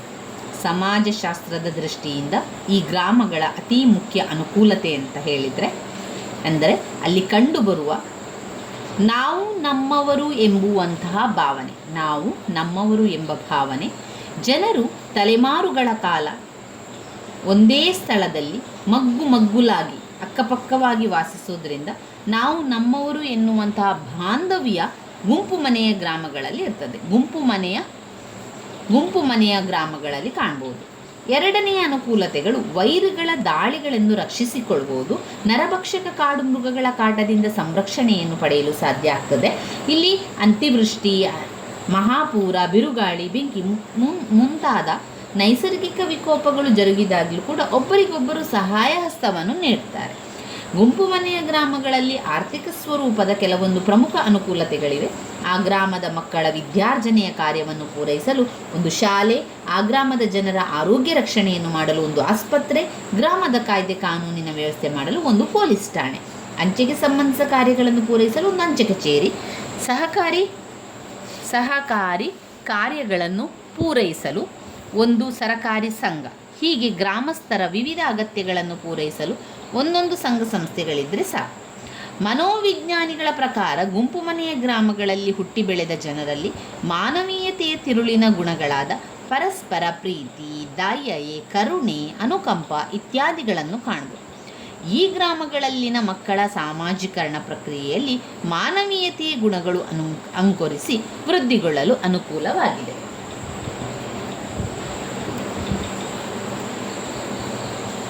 ಇನ್ನು ಗುಂಪು ಮನೆಯ ಗ್ರಾಮಗಳ ಅನಾನುಕೂಲತೆಗಳನ್ನು ಕೂಡ ನಾವು ನೋಡ್ಕೊಳ್ಬೇಕು. ಏನು ಅನಾನುಕೂಲತೆಗಳಿದೆ? ಗುಂಪು ಮನೆಯ ಗ್ರಾಮಗಳ ಒಂದು ಮುಖ್ಯ ಅನಾನುಕೂಲತೆ ಅಂತ ಹೇಳಿದರೆ ಸಂಪ್ರದಾಯ ಬದ್ಧತೆ. ತಲೆತಲಾಂತರಗಳಿಂದ ಒಂದೇ ಸ್ಥಳದಲ್ಲಿ ಸಾಮೂಹಿಕವಾಗಿ ಜನರು ವಾಸವಾಗಿರುವುದರಿಂದ ಅವರ ಒಂದು ಪದ್ಧತಿ ಇರ್ಬೋದು, ರೀತಿ ನೀತಿಗಳು, ರೂಢಿಗಳು, ಸಂಪ್ರದಾಯ, ವಿಚಾರ, ಆಚಾರಗಳು ಹೆಪ್ಪುಗಟ್ಟಿ ಪ್ರಗತಿಪರ ಬದಲಾವಣೆಗಳಿಗೆ ತೊಡಕಾಗಿ ಪರಿಣಮಿಸುತ್ತದೆ. ಇಂತಹ ಗ್ರಾಮಗಳು ಆರೋಗ್ಯಕ್ಕೆ ಅನುಕೂಲವಾದ ಪರಿಸರವನ್ನು ಹೊಂದಿರುವುದಿಲ್ಲ. ನೂರಾರು ಇಲ್ಲವೇ ಸಾವಿರಾರು ಜನರು, ಅವರೊಂದಿಗೆ ನೂರಾರು ಸಾವಿರಾರು ಪ್ರಾಣಿಗಳು ಒಂದು ಸೀಮಿತವಾದ ಪ್ರದೇಶಗಳಲ್ಲಿ ವಾಸಿಸುವುದರಿಂದ ಅಲ್ಲಿ ಅನಾರೋಗ್ಯಕರವಾದ ವಾತಾವರಣ ಉಂಟಾಗ್ತದೆ. ಈ ಕಾರಣದಿಂದಾಗಿ ಇಂತಹ ಗ್ರಾಮಗಳಲ್ಲಿ ಜನರು ಅನೇಕ ರೋಗ ರುಜಿನಗಳಿಂದ ಬಳಲುವ ಸಾಧ್ಯತೆ ಇದೆ. ಗುಂಪು ಮನೆಯ ಗ್ರಾಮಗಳು ಆರ್ಥಿಕ ದೃಷ್ಟಿಯಿಂದ ಕೆಲ ಅನುಕೂಲತೆಗಳನ್ನು ಹೊಂದಿದ್ದರೂ ಕೆಲವೊಂದು ಅನಾನುಕೂಲತೆಗಳನ್ನು ಹೊಂದಿದೆ. ನಾವು ಈ ಹಿಂದೆ ಕಂಡಿರುವಂತೆ ಗುಂಪು ಮನೆಯ ಗ್ರಾಮಗಳ ರಚನೆಯಲ್ಲಿ ಗಮನಿಸಿದಾಗ ಈ ವಿಷಯ ನಮಗೆ ಕಾಣುವಂಥದ್ದು. ಗ್ರಾಮಗಳ ಇನ್ನೊಂದು ಕೊರತೆ ಏನೆಂದರೆ ವರ್ಷದಿಂದ ವರ್ಷಕ್ಕೆ ಕುಂದುವ ಮಾನವ ಮತ್ತು ಜಮೀನು ನಡುವಿನ ಅನುಪಾತ ಪ್ರಮಾಣ. ಪ್ರತಿ ವರ್ಷ ಜನಸಂಖ್ಯಾ ಪ್ರಮಾಣ ಬೆಳೆಯುವುದರಿಂದಲೂ ಜಮೀನಿನ ಪ್ರಮಾಣ ಯಥಾಸ್ಥಿತಿಯಲ್ಲುಳಿಯುವುದರಿಂದಲೂ ಈ ತೊಂದರೆ ಹುಟ್ಟಿಕೊಳ್ಳುವುದು ಅನಿವಾರ್ಯ. ಹೀಗಾಗಿ ಜಮೀನಿನ ಮೇಲೆ ಒತ್ತಡ ಹೆಚ್ಚಾಗಿ ಜಮೀನುಗಳು ಛಿದ್ರೀಕರಣಗೊಂಡು ಆರ್ಥಿಕ ಮಿತವ್ಯಯಕ್ಕೆ ಬಾಧೆಯಾಗಿ ಪರಿಣಮಿಸುತ್ತದೆ. ಭಾರತದಲ್ಲಿ ಕೃಷಿ ಆಧುನೀಕರಣ ಪ್ರಕ್ರಿಯೆಗೆ ಅತಿ ಮುಖ್ಯ ಅಡೆತಡೆ ಇದೇಯಾಗಿರುವಂಥದ್ದು ಚದುರಿದ ಮನೆಯ ಗ್ರಾಮಗಳು. ಈ ಥರದ ಗ್ರಾಮಗಳಲ್ಲಿ ಚದುರಿದ ಮನೆಯ ಗ್ರಾಮಗಳನ್ನು ನೋಡುವ. 2ನೇ ಪಾಯಿಂಟ್ನಲ್ಲಿ ನಾವು ಚದುರಿದ ಮನೆಯ ಗ್ರಾಮಗಳನ್ನು ನೋಡ್ತೇವೆ. ಅಂದರೆ ಮನೆಗಳು ದೂರ ದೂರದಲ್ಲಿ ಇರ್ತದೆ.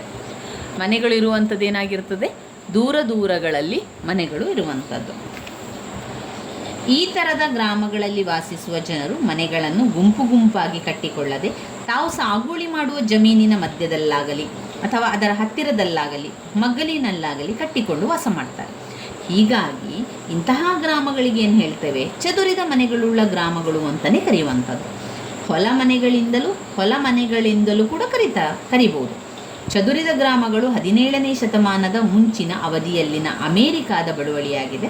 ಪ್ರಪಂಚದ ಇತರೆ ಭಾಗಗಳಲ್ಲಿ ಈ ಬಗೆಯ ಗ್ರಾಮಗಳು ಕಂಡುಬಂದರೂ ಕೂಡ ಯುರೋಪಿನ ಜನರು ವಲಸೆ ಬಂದು ನೆಲೆಸಿದುದರಿಂದಾಗಿ ಅಮೇರಿಕಾ, ಆಸ್ಟ್ರೇಲಿಯಾ, ನ್ಯೂಜಿಲ್ಯಾಂಡ್, ದಕ್ಷಿಣ ಆಫ್ರಿಕಾದಲ್ಲಿ ಇವುಗಳು ಹೆಚ್ಚಾಗಿ ಕಂಡುಬರುವಂಥದ್ದನ್ನು ಕಾಣ್ಬೋದು. ಇತಿಹಾಸವನ್ನು ನಾವು ನೋಡಿದರೆ ಹೊಸದಾಗಿ ಆವಿಷ್ಕರಿಸಿದ ಅಮೇರಿಕಾದಲ್ಲಿ ಯುರೋಪಿನ ಬಿಳಿಜನ ಕಾಲಿಟ್ಟಾಗ ಹೊಲ ಮನೆ ಗ್ರಾಮಗಳನ್ನು ಪರಿಚಯಿಸಲಾಯಿತು. ಐತಿಹಾಸಿಕ ಬೆಳವಣಿಗೆಯನ್ನು ಅವಲೋಕಿಸಿದಾಗ ಕಂಡುಬಂದಂಥ ಅಂಶ. ಈ ಗ್ರಾಮಗಳ ಬಗ್ಗೆ ವಿವರಿಸುತ್ತಾ ಲಿನ್ ಸ್ಮಿತ್ ಎಂಬ ಅಮೇರಿಕಾದ ಗ್ರಾಮೀಣ ಸಮಾಜಶಾಸ್ತ್ರಜ್ಞರು ಹೀಗೆ ಹೇಳಿದ್ದಾರೆ: ಗುಂಪು ಮನೆಯ ಗ್ರಾಮಗಳು ಚದುರಿದ ಮನೆಗಳುಳ್ಳ ಗ್ರಾಮಗಳಿಗೆ ಪರಿವರ್ತನೆಗೊಂಡದ್ದು ಇಡೀ ಅಮೇರಿಕಾ ದೇಶದ ಇತಿಹಾಸವನ್ನೇ ಅದಲು ಬದಲು ಮಾಡಿದ ಒಂದು ಪ್ರಕ್ರಿಯೆ. ಅದೇ ದಾಟಿಯಲ್ಲಿ ಮುಂದುವರಿದು ಅವರು ಇನ್ನೊಂದು ವಿಷಯವನ್ನು ಪ್ರಸ್ತಾಪಿಸುತ್ತಾರೆ. ಅದೇನೆಂದರೆ, ಈ ಚದುರಿದ ಮನೆಗಳುಳ್ಳ ಗ್ರಾಮಗಳು ಯಾವಾಗ ಹಾಗೂ ಯಾವ ಕಾರಣದಿಂದಾಗಿ ಅಸ್ತಿತ್ವಕ್ಕೆ ಬಂದವೆಂದು ಕಂಡುಹಿಡಿಯುವುದು ಒಂದು ಅಸಾಧ್ಯವಾದ ಕೆಲಸ ಅಂತ ಹೇಳ್ಬೋದು. ಅಮೇರಿಕಕ್ಕೆ ಸಂಬಂಧಿಸಿದ ನೂರಾರು ಐತಿಹಾಸಿಕ ಗ್ರಂಥಗಳನ್ನು ಹಾಗೂ ಈ ವಿಷಯಕ್ಕೆ ಸಂಬಂಧಿಸಿದ ಅನೇಕ ಪ್ರಮಾಣ ಪತ್ರ ದಾಖಲೆಗಳನ್ನು ತಿರುವು ಹಾಕಿದರೂ ಈ ಪರಿವರ್ತನೆ ಎಂದಾಯಿತು, ಹೇಗಾಯಿತು, ಏಕಾಯಿತು ಎಂದು ಹೇಳುವುದು ಕಷ್ಟ. ಲಿನ್ ಸ್ಮಿತ್ ಅವರು ಈ ಹೇಳಿಕೆಯನ್ನು ಒಪ್ಪುವುದು ಕಷ್ಟ. ಅವರ ವಿವರಣೆಯನ್ನು ಓದುತ್ತಾ ಹೋದ ಹಾಗೆ ಸ್ಮಿತ್ ಅವರು ಏನೋ ಒಂದು ವಿಷಯವನ್ನು ಮರೆಮಾಚುತ್ತಿದ್ದಾರೆ ಎಂಬ ಸಂಶಯ ಓದುಗರಲ್ಲಿ ಹುಟ್ಟುತ್ತದೆ. ಯಾಕೆ ಅಂತ ಹೇಳಿದರೆ, ಆಧುನಿಕ ಅಮೇರಿಕ ದೇಶದ ಉಗಮ ಬೆಳವಣಿಗೆ ಇತಿಹಾಸವನ್ನು ಕೊಂಚ ಬಲ್ಲವರಿಗಿಂತ ಅವರ ಹೇಳಿಕೆಗಳು ಕೆಲವೊಂದು ನಮಗೆ ನುಂಗಲಾರದ ತುತ್ತು ಅಂತ ಅನಿಸ್ಬೋದು. ಇಲ್ಲಿ ಚದುರಿದ ಮನೆಗಳುಳ್ಳ ಗ್ರಾಮಗಳು ಯುರೋಪಿನ ಬಿಳಿಯರು ಅಮೇರಿಕದ ಮೂಲ ನಿವಾಸಿಗಳಾದ ರೆಡ್ ಇಂಡಿಯನ್ನರ ನರಹತ್ಯೆ ಮಾಡಿ ಅವರನ್ನು ನಿರ್ನಾಮಗೊಳಿಸಿ ಅವರ ಸಮಾಧಿಗಳ ಮೇಲೆ ಕಟ್ಟಿದ ಗ್ರಾಮ. ಅದರ ಒಂದು ವಿಚಾರ, ಅನೇಕ ವಿಚಾರಗಳಿದೆ. ನಮಗೆ ಅವುಗಳ ಅಷ್ಟೊಂದು ವಿಚಾರಗಳು ಬೇಡ. ಯಾಕಂದರೆ ನಮಗೆ ಚದುರಿದ ಮನೆಗಳು ಗ್ರಾಮಗಳು ಎಂದರೇನು, ಚದುರಿದ ಮನೆ ಗ್ರಾಮನ ಅನುಕೂಲತೆ ಮತ್ತು ಅನಾನುಕೂಲತೆಗಳು ಗೊತ್ತಿದ್ದರೆ ಸಾಕು. ಚದುರಿದ ಮನೆಗಳು ಗ್ರಾಮಗಳು ಅಂತ ಹೇಳಿದರೆ, ಈ ಗ್ರಾಮಗಳು ವಾಸಿಸುವ ಜನರು ಮನೆಗಳನ್ನು ಗುಂಪು ಗುಂಪುಗಳಾಗಿ ಕಟ್ಟಿಕೊಳ್ಳದೆ ತಮ್ಮದೇ ಆದ ಹೊಲದ ಪಕ್ಕದಲ್ಲಿ ಕಟ್ಟಿಕೊಳ್ಳುವಂಥದ್ದು, ತಮ್ಮದೇ ಆದ ತೋಟದ ಪಕ್ಕದಲ್ಲಿರುವಂತಹ ಮನೆಗಳನ್ನು ಕಟ್ಟಿಕೊಳ್ಳುವಂಥದ್ದು, ಇದು ಚದುರಿದ ಮನೆಯ ಗ್ರಾಮಗಳಾಗಿರುತ್ತದೆ.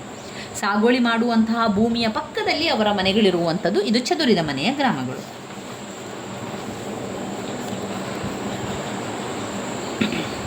ಚದುರಿದ ಮನೆಯ ಗ್ರಾಮಗಳ ಅನುಕೂಲತೆಗಳು ಮತ್ತು ಅನಾನುಕೂಲತೆಗಳನ್ನು ತಿಳ್ಕೊಳ್ಳೋಣ. ಚದುರಿದ ಮನೆಯ ಗ್ರಾಮಗಳ ಅನುಕೂಲತೆಗಳು ಅಂತ ಹೇಳಿದರೆ, ಭೂಮಾಲೀಕನು ತನ್ನ ಜಮೀನಿನ ನಡುಮಧ್ಯ ಅಥವಾ ಬಳಿಯಲ್ಲಿಯೇ ವಾಸವಾಗಿ ಭೂಸಾಗುವಳಿಯ ಎಲ್ಲ ಹಂತದಲ್ಲಿಯೂ ಜಾಗರೂಕತೆ ವಹಿಸುವುದರಿಂದ ಭೂಸಾಗುವಳಿಯು ಅತ್ಯಂತ ಯೋಗ್ಯ ರೀತಿಯಿಂದ ಜರುಗುವುದು. ಗುಂಪು ಮನೆಗಳ ಗ್ರಾಮಗಳಂತೆ ದಿನಂಪ್ರತಿ 2 ಸಲ ಮನೆಯಿಂದ ಹೊಲಕ್ಕೆ, ಹೊಲದಿಂದ ಮನೆಗೆ ಹೋಗಿ ಬರಲು ಅನಾವಶ್ಯಕವಾಗಿ ವ್ಯಯವಾಗುವ ಸಮಯ, ಹಣ, ಶಕ್ತಿ ಉಳಿತಾಯವಾಗುತ್ತದೆ. ಎರಡನೆಯದಾಗಿ, ಇಲ್ಲಿ ವಿಶಾಲವಾದ ಜಮೀನನ್ನು ಹೊಂದಿದ್ದ ಇಂತಹ ಗ್ರಾಮಗಳಲ್ಲಿ ವ್ಯವಸಾಯದ ಆಧುನೀಕರಣ ಸಾಧ್ಯ ಆಗ್ತದೆ. ಹೀಗಾಗಿ ಒಕ್ಕಲುತನದಿಂದಾಗಿ ರೈತಾಪಿ ಜನರು ಸಮಗ್ರ ದೇಶಕ್ಕೆ ಸಾಕಾಗುವಷ್ಟು ಆಹಾರವನ್ನು ಹಾಗೂ ಬೃಹತ್ ಉದ್ಯಮಗಳಿಗೆ ಬೇಕಾಗುವ ಕಚ್ಚಾ ಸರಕುಗಳನ್ನು ಉತ್ಪಾದಿಸುವಂತಾಯಿತು.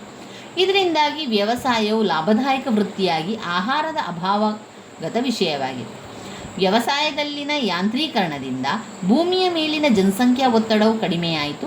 10-15 ಜನರು ಮಾಡುವಂತಹ ಕೆಲಸವನ್ನು ಕೇವಲ ಒಂದು ಯಂತ್ರ ಮಾಡಿ ಮುಗಿಸಬಹುದಾದ್ದರಿಂದ ಅನೇಕ ಜನರು ವ್ಯವಸಾಯ ವೃತ್ತಿಯಿಂದ ಬಿಡುಗಡೆಗೊಂಡು ಉದ್ದಿಮೆಗಳಲ್ಲಿ ದುಡಿಮೆಯುವಂತಾಯಿತು.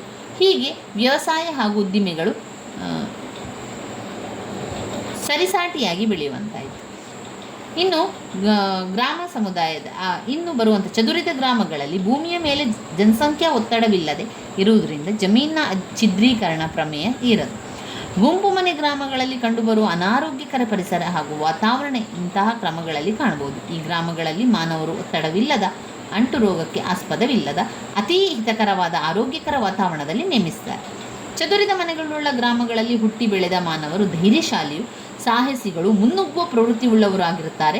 ಈ ಗ್ರಾಮವಾಸಿಗಳು ಸಾವಿರಾರು ಎಕರೆ ಜಮೀನಿನ ಮಧ್ಯೆ ಇರುವ ಏಕಮೇವ ಕುಟುಂಬದಲ್ಲಿ ಹುಟ್ಟಿ ಬೆಳೆದು ಇನ್ನುಳಿದವರ ಸಹಾಯವಿಲ್ಲದೆ ಏಕಾಂಗಿಯಾಗಿ ಎಲ್ಲ ಸವಾಲುಗಳನ್ನು ಎದುರಿಸುವ ಕೆಚ್ಚನ್ನು ಮೈಗೂಡಿಸಿಕೊಂಡಿದ್ದಾರೆ. ಚದುರಿದ ಗ್ರಾಮಗಳಲ್ಲಿ ಹುಟ್ಟಿ ಬೆಳೆದ ಜನ ಕಂದಾಚಾರಿಗಳಾಗಿರದೆ ಸದಾಕಾಲ ಹೊಸ ಹೊಸ ವಿಚಾರಧಾರೆ ಉಪಾಯಗಳ ಅನ್ವೇಷಣೆಯಲ್ಲಿರುತ್ತಾರೆ. ಇನ್ನು ಅನಾನುಕೂಲತೆಗಳು ಅಂತ ಹೇಳಿದರೆ, ನಾವು ನಮ್ಮವರೆಂಬ ಬಾಂಧವ್ಯ ಈ ಗ್ರಾಮಗಳಲ್ಲಿ ಅಪರೂಪ. ನಾವು ನಮ್ಮವರೆಂಬ ಸ್ಥಾನದಲ್ಲಿ ನಾನು ನನ್ನದು ಎಂಬ ಭಾವನೆ ಹೆಚ್ಚಾಗಿ ಕಂಡುಬರುತ್ತದೆ. ಪ್ರೀತಿ, ಸದ್ಭಾವನೆ, ದಯೆ, ಕರುಣೆ, ಮಾನವೀಯತೆ ಗುಣಗಳ ಅಭಾವ ಕೂಡ ನಾವು ಈ ಒಂದು ಚದುರಿದ ಮನೆಯ ಗ್ರಾಮಗಳಲ್ಲಿ ಕಾಣ್ಬೋದು. ಎರಡನೆಯದಾಗಿ, ಗುಂಪು ಮನೆಯ ಗ್ರಾಮಗಳಲ್ಲಿ ಕಂಡುಬರುವ ಸಾಮೂಹಿಕ ಜೀವನ, ಆರ್ಥಿಕ ಅನುಕೂಲತೆಗಳಾದ ಗ್ರಾಮಕ್ಕೊಂದು ಶಾಲೆ, ಒಂದು ಅಂಚೆ ಕಚೇರಿ, ಒಂದು ಆಸ್ಪತ್ರೆ, ಒಂದು ಸಹಕಾರಿ ಸಂಘ ಇತ್ಯಾದಿ ಈ ಗ್ರಾಮದಲ್ಲಿ ಕಂಡುಬರಲಾರದ್ದರಿಂದ ಅಲ್ಲಿ ನಿವಾಸಿಗಳು ಈ ಸವಲತ್ತುಗಳನ್ನು ಪಡೆಯಲು ಹೆಚ್ಚಿನ ಹಣ, ಸಮಯ ಹಾಗೂ ಶಕ್ತಿಯನ್ನು ವಿನಿಯೋಗಿಸಿಕೊಳ್ಳಬೇಕಾಗ್ತದೆ.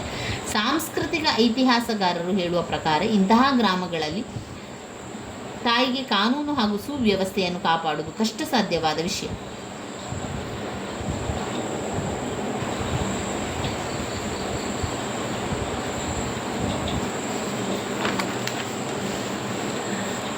ಇನ್ನು ಮೂರನೆಯದು ಬರುವಂಥದ್ದು ಸಾಲು ಮನೆಯ ಗ್ರಾಮಗಳು. ಸಾಲಾಗಿ ಮನೆಯಲ್ಲಿರುವಂಥದ್ದು ಮೂರನೇ ಪಾಯಿಂಟ್ಸ್. ಇದು ಮೂರನೇ ಪಾಯಿಂಟ್ಸಿಗೆ ಆಯಿತು. ಇಲ್ಲಿ ಗ್ರಾಮ ವಿನ್ಯಾಸದಲ್ಲಿ ನಾವು ಗುಂಪು ಮನೆಯ ಗ್ರಾಮಗಳ ಬಗ್ಗೆ ತಿಳ್ಕೊಂಡೆವು, ಚದುರಿದ ಮನೆಯ ಗ್ರಾಮಗಳ ಬಗ್ಗೆ ತಿಳ್ಕೊಂಡೆವು, ಸಾಲು ಮನೆಯ ಗ್ರಾಮಗಳ ಬಗ್ಗೆ ಈಗ ತಿಳ್ಕೊಳ್ಳುವಂಥದ್ದು. ಸಾಲು ಮನೆಯ ಗ್ರಾಮಗಳು ಹೆಸರೇ ತಿಳಿಸುವಂತೆ ಇಲ್ಲಿ ಸಾಲಾಗಿ ಮನೆಗಳು ಇರುವಂಥದ್ದು. ಸಾಲು ಮನೆಯ ಗ್ರಾಮಗಳಲ್ಲಿ ಜನವಸತಿಯ ಮನೆಗಳು ಒಂದು ಗುಂಪಿನಲ್ಲಿರದೆ ಅವು ಸಾಲು ಸಾಲಾಗಿ ಅದನ್ನು ಕಟ್ಟಲಾಗುತ್ತದೆ. ಈ ಥರದ ಗ್ರಾಮಗಳನ್ನು ನಾವು ಹೆಚ್ಚಾಗಿ ಹೊಳೆಹಳ್ಳಗಳ ದಡದಲ್ಲಿ, ಸಾಗರದ ತೀರದಲ್ಲಿ, ಸರೋವರಗಳ ಅಂಚಿನಲ್ಲಿ, ಕಾಲುವೆ ಹಾಗೂ ಪ್ರಮುಖ ರಾಜಮಾರ್ಗಗಳಲ್ಲಿ ಎಡಭಾಗದಲ್ಲಿ ಕಾಣಬಹುದು. ಸಾಲು ಮನೆ ಗ್ರಾಮಗಳು ಮಾನವನ ಇತಿಹಾಸದಲ್ಲಿ ಅತ್ಯಂತ ಪ್ರಮುಖ ಪಾತ್ರವನ್ನು ವಹಿಸುತ್ತದೆ. ಅವುಗಳನ್ನು ಮಾನವ ಸಂಸ್ಕೃತಿಯ ತೊಟ್ಟಿಲುಗಳೆಂದು ಕರೆಯಲಾಗ್ತದೆ. ಡೆನೋಬೋ ನದಿ ತೀರದ ರೋಮ್ ಸಂಸ್ಕೃತಿ, ನೈಲ್ ನದಿ ತೀರದ ಈಜಿಪ್ಟ್ ಸಂಸ್ಕೃತಿ, ಸಿಂಧೂ ನದಿ ತೀರದ ಸಿಂಧು ಸಂಸ್ಕೃತಿ ಈ ಸಂದರ್ಭದಲ್ಲಿ ಕೊಡಬಹುದಾದ ಕೆಲವು ಉದಾಹರಣೆಗಳು. ಇಂದಿನ ಆಧುನಿಕ ನದಿ ತೀರದ ಸಿಂಧೂ ಸಂಸ್ಕೃತಿ ಸಂದರ್ಭದಲ್ಲಿ ಕೊಡಬಹುದಾದ ಉದಾಹರಣೆಗಳು ಅಂದಿನ ಆಧುನಿಕ ಜಗತ್ತಿನಲ್ಲಿಯೂ ಜಗತ್ಪ್ರಸಿದ್ಧವಾದ ಮಹಾನ್ ನಗರಗಳು ನದಿ ತೀರಗಳಲ್ಲಿಯೇ ನೆಲೆಗೊಂಡಿರುವುದಕ್ಕೆ ನಿದರ್ಶನವಾಗಿ ಲಂಡನ್, ನ್ಯೂಯಾರ್ಕ್ ಮತ್ತು ಮಾಸ್ಕೋ ಮತ್ತು ದೆಹಲಿ ನಗರಗಳನ್ನು ನೀಡಬಹುದು. ಸಾಲು ಮನೆಯ ಗ್ರಾಮಗಳು ಅತೀ ಪ್ರಾಚೀನ ಇತಿಹಾಸವನ್ನು ಹೊಂದಿದ್ದರೂ ಕೂಡ ಅವು ಗುಂಪು ಮನೆ ಗ್ರಾಮಗಳ ಸಮಕಾಲೀನ ಗ್ರಾಮಗಳೆಂದು ಹೇಳಲಾಗ್ತದೆ.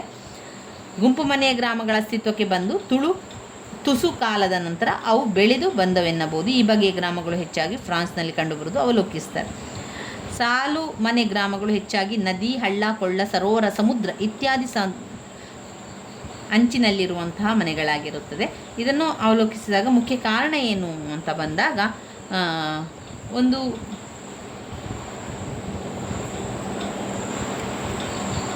ಸಮಸ್ಯೆಗಳು ಅಂತ ಬಂದಾಗ ಸಾಲು ಮನೆಯ ಗ್ರಾಮಗಳು ಕೂಡ ಸಮಸ್ಯೆಗಳು ಅಂತ ಹೇಳಿದಾಗ ಅವು ನದಿ ನೀರಿನ ಫಲವತ್ತಾದ ಭೂಮಿಯು ವ್ಯವಸಾಯ ಪ್ರಗತಿ ಹೊಂದಲು ಸೂಕ್ತವಾಗ್ತದೆ. ಅದರ ಫಲವತ್ತು ಭೂಮಿ ಸತತ ನೀರಿನ ಪೂರೈಕೆಯಿಂದ ಗ್ರಾಮಗಳು ಕಾಳಿನ ಕಣಜಗಳಾಗಿ ಪರಿವರ್ತನೆಗೊಂಡವು. ಜಲಸಂಗ್ರಹಣಾ ಬದಿಯಲ್ಲಿ ಗ್ರಾಮಗಳ ಉಗಮಕ್ಕೆ 3ನೇ ಭಾಗವಾಗಿ ಸಾರಿಗೆ ಅನುಕೂಲ, ಜಲಸಂಗ್ರಹ, ಮೀನು ಮುಂತಾದ ಜಲವಾಸಿ ನಿವಾಸಿಗಳ ರೂಪದಲ್ಲಿ ಆಹಾರವನ್ನು ಒದಗಿಸುವುದು. ಆದಿಕಾಲದ ಜನರು ಜಲಸಂಗ್ರಹದ ಬದಿಯಲ್ಲಿ ಗ್ರಾಮಗಳನ್ನು ಸ್ಥಾಪಿಸಲು ಇನ್ನೊಂದು ಮುಖ್ಯ ಕಾರಣ ಸುರಕ್ಷತೆಯನ್ನು ಕೊಡುವುದು ಸಾಲು ಮನೆಯ ಗ್ರಾಮಗಳಲ್ಲಿ ಇರುವಂತಹ ವಿಚಾರಗಳಾಗಿದೆ. ಇನ್ನು ಅನುಕೂಲತೆಗಳು ಮತ್ತು ಅನಾನುಕೂಲತೆಗಳನ್ನು ನೋಡಿದರೆ, ಅನಾನುಕೂಲತೆಗಳನ್ನು ನೀವು ನೋಡಿಕೊಂಡೆ ಅನುಕೂಲತೆಗಳನ್ನು ಕೂಡ ಬರಿಬೋದು. ಸಾಲುಮನೆಯ ಗ್ರಾಮಗಳ ಅನುಕೂಲತೆಗಳನ್ನು ಸೂಚಿಸುತ್ತದೆ. ಅಂದರೆ ಇಂತಹ ಗ್ರಾಮಗಳು ತನ್ನದೇ ಆದ ಅನಾನುಕೂಲತೆಗಳನ್ನು ಹೊಂದಿದೆ. ಚದುರಿದ ಮನೆಗಳುಳ್ಳ ಗ್ರಾಮಗಳಂತೆ ಇಂತಹ ಗ್ರಾಮಗಳು ಕೂಡ ಸಾಮೂಹಿಕ ಜೀವನದ ಕೆಲವೊಂದು ಆರ್ಥಿಕ ಅನುಕೂಲತೆಯಿಂದ ವಂಚಿತರಾಗಿರುತ್ತದೆ. ಈ ಗ್ರಾಮಗಳಲ್ಲಿ ಮನೆಗಳು ಒಂದು ಸ್ಥಳದಲ್ಲಿ ಗುಂಪು ಗುಂಪಾಗಿ ರಚಿತವಾಗಿರುವುದಿಲ್ಲವಾದ್ದರಿಂದ ಅಲ್ಲಿ ಒಂದೇ ಶಾಲೆ, ಒಂದೇ ಅಂಚೆ ಕಚೇರಿ, ಒಂದೇ ಆಸ್ಪತ್ರೆ, ಒಂದೇ ಸಹಕಾರಿ ಸಂಘ ಇತ್ಯಾದಿಗಳನ್ನು ಹೊಂದುವುದು ಅಸಾಧ್ಯ.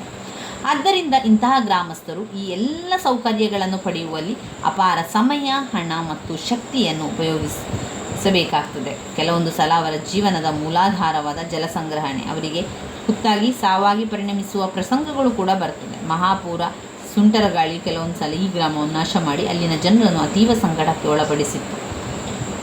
ಸ್ವಾಭಾವಿಕ ವಿಪತ್ತುಗಳು ಇಂದು ಹೇಗೆ ಸಂಭವಿಸುತ್ತದೆಯೋ ಅದೇ ಮಾದರಿಯಲ್ಲಿ ಅಂದು ಸಂಭವಿಸಿತ್ತು. ವಿಜ್ಞಾನ ಮತ್ತು ತಂತ್ರಜ್ಞಾನದಲ್ಲಿ ಮಾನವ ಏನೆಲ್ಲ ಮುನ್ನಡೆ ಸಾಧಿಸಿದ್ದರೂ ಪ್ರಕೃತಿಯ ಅಂಧಶಕ್ತಿಗಳನ್ನು ಪಳಗಿಸಲಾಗಲಿಲ್ಲ.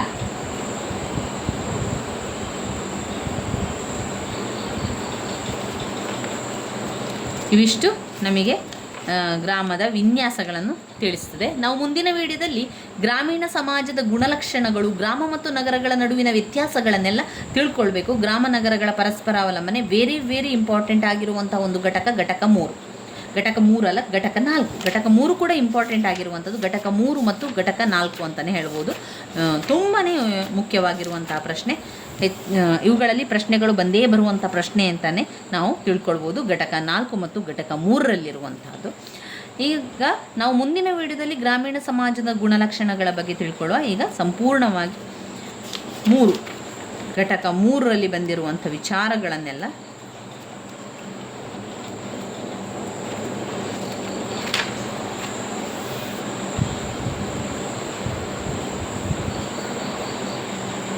ಗ್ರಾಮ ಸಮುದಾಯಗಳ ಉಗಮ ಮತ್ತು ಬೆಳವಣಿಗೆ. ಗ್ರಾಮ ಸಮುದಾಯದ ಉಗಮ ಮತ್ತು ಬೆಳವಣಿಗೆ, ಅದರಲ್ಲಿ ಮಾದರಿಗಳು ಹಾಗೆಯೇ ವಿನ್ಯಾಸಗಳನ್ನು ಕೂಡ ಕಾಣಬಹುದಾಗಿದೆ. ಇದು ಎಷ್ಟು ನಾವು ಇದನ್ನು ತಿಳ್ಕೊಂಡಿರುವಂಥದ್ದು ಅಂತ ಹೇಳಿದರೆ, ಘಟಕ 1ರಲ್ಲಿರುವಂಥ ಎಲ್ಲ ಮುಖ್ಯವಾದ ಪ್ರಶ್ನೆಗಳನ್ನು ತಿಳ್ಕೊಂಡೆವು. ಅದಾದ ಮೇಲೆ ನಾವು ತಿಳ್ಕೊಂಡಿರುವಂಥದ್ದು ಗ್ರಾಮ ಸಮುದಾಯದ ಉಗಮ, ಬೆಳವಣಿಗೆ, ವಿನ್ಯಾಸ ಅಥವಾ ಮಾದರಿಗಳ ಬಗ್ಗೆ ತಿಳ್ಕೊಂಡೆವು. ಈಗ ಘಟಕ 1, ಘಟಕ 2, ಘಟಕ 3ರಲ್ಲಿ ಬಂದಿರುವಂತಹ ಮುಖ್ಯವಾದ ಪ್ರಶ್ನೆಗಳನ್ನು ನಾವು ನೋಡಿಕೊಂಡೆವು, ತಿಳ್ಕೊಂಡೆವು. ಇನ್ನುಳಿದಂತಹ ಪ್ರಶ್ನೆಗಳು ಮುಂದಿನ ವಿಡಿಯೋದಲ್ಲಿ ನಾವು ಆ ಒಂದು ವಿಚಾರಗಳನ್ನು, ಅಭ್ಯಾಸಗಳನ್ನು ಮುಂದುವರಿಸ್ತಾ ಹೋಗುವ. ಇದರಲ್ಲಿ 1, 2, 3 ಪಾಠಗಳು ಇರುವಂಥದ್ದು. ನನ್ನ ವೀಡಿಯೋಸ್ ಎಲ್ಲ ನಿಮಗೆ ಇಷ್ಟ ಆಗಿದ್ದರೆ ಲೈಕ್ ಕೊಡಿ, ಶೇರ್ ಮಾಡಿ, ಸಬ್ಸ್ಕ್ರೈಬ್ ಮಾಡಲಿಕ್ಕೆ ಮರಿಬೇಡಿ ಸ್ನೇಹಿತರೆ. ಧನ್ಯವಾದಗಳು. ಹಾಗೆ ನೀವು ಆರಂಭದಿಂದ ಓದ್ತಾ ಇದ್ದೀರಿ ಅಂತ ಹೇಳಿದರೆ ಪ್ರತಿ ದಿವಸ 1 ಗಂಟೆಗಳ ಕಾಲ ನೀವು ಓದಿಗೆ ಮೀಸಲಿಡಬೇಕು. ನಿಮಗೆ ಎಷ್ಟೇ ಕೆಲಸಗಳಿರ್ಬೋದು, ಎಷ್ಟೇ ಕಷ್ಟಗಳಿರ್ಬೋದು, ಎಷ್ಟೇ ಬೇರೆ ಬೇರೆ ವಿಚಾರಗಳಿರ್ಬೋದು, ಆದರೆ 1 ಗಂಟೆ ಇವುಗಳಿಗೆ ನೀವು ಓದ್ಕೊಂಡ್ರೆ, ಇವುಗಳ ಬಗ್ಗೆ ಅಭ್ಯಾಸವನ್ನು ಮಾಡಿಕೊಂಡ್ರೆ, ಅಭ್ಯಾಸಗಳನ್ನು ಮಾಡಿಕೊಳ್ಬೇಕು. ಯಾವ ಪ್ರಶ್ನೆಗಳನ್ನು ಕೊಟ್ಟಿದ್ದಾರೆ ನೋಡ್ಕೊಳ್ಬೇಕು. ಹಾಗೆ ಇಲ್ಲ ಅಂತಾದರೆ ನಿಮಗೆ ಯಾವುದು ಮುಖ್ಯವಾದ ಪ್ರಶ್ನೆ ಅಂತ ಅನ್ನಿಸ್ತದೆ ಅವುಗಳನ್ನಾದರೂ ಕೂಡ ನೀವು ಓದ್ಕೊಂಡು ಬರಬೇಕಾಗ್ತದೆ. ಇಲ್ಲೆಲ್ಲ ಕೂಡ ಗುರುತು ಹಾಕ್ಕೊಂಡಿರುವಂಥದ್ದು ಮುಖ್ಯವಾದ ಪ್ರಶ್ನೆಗಳು.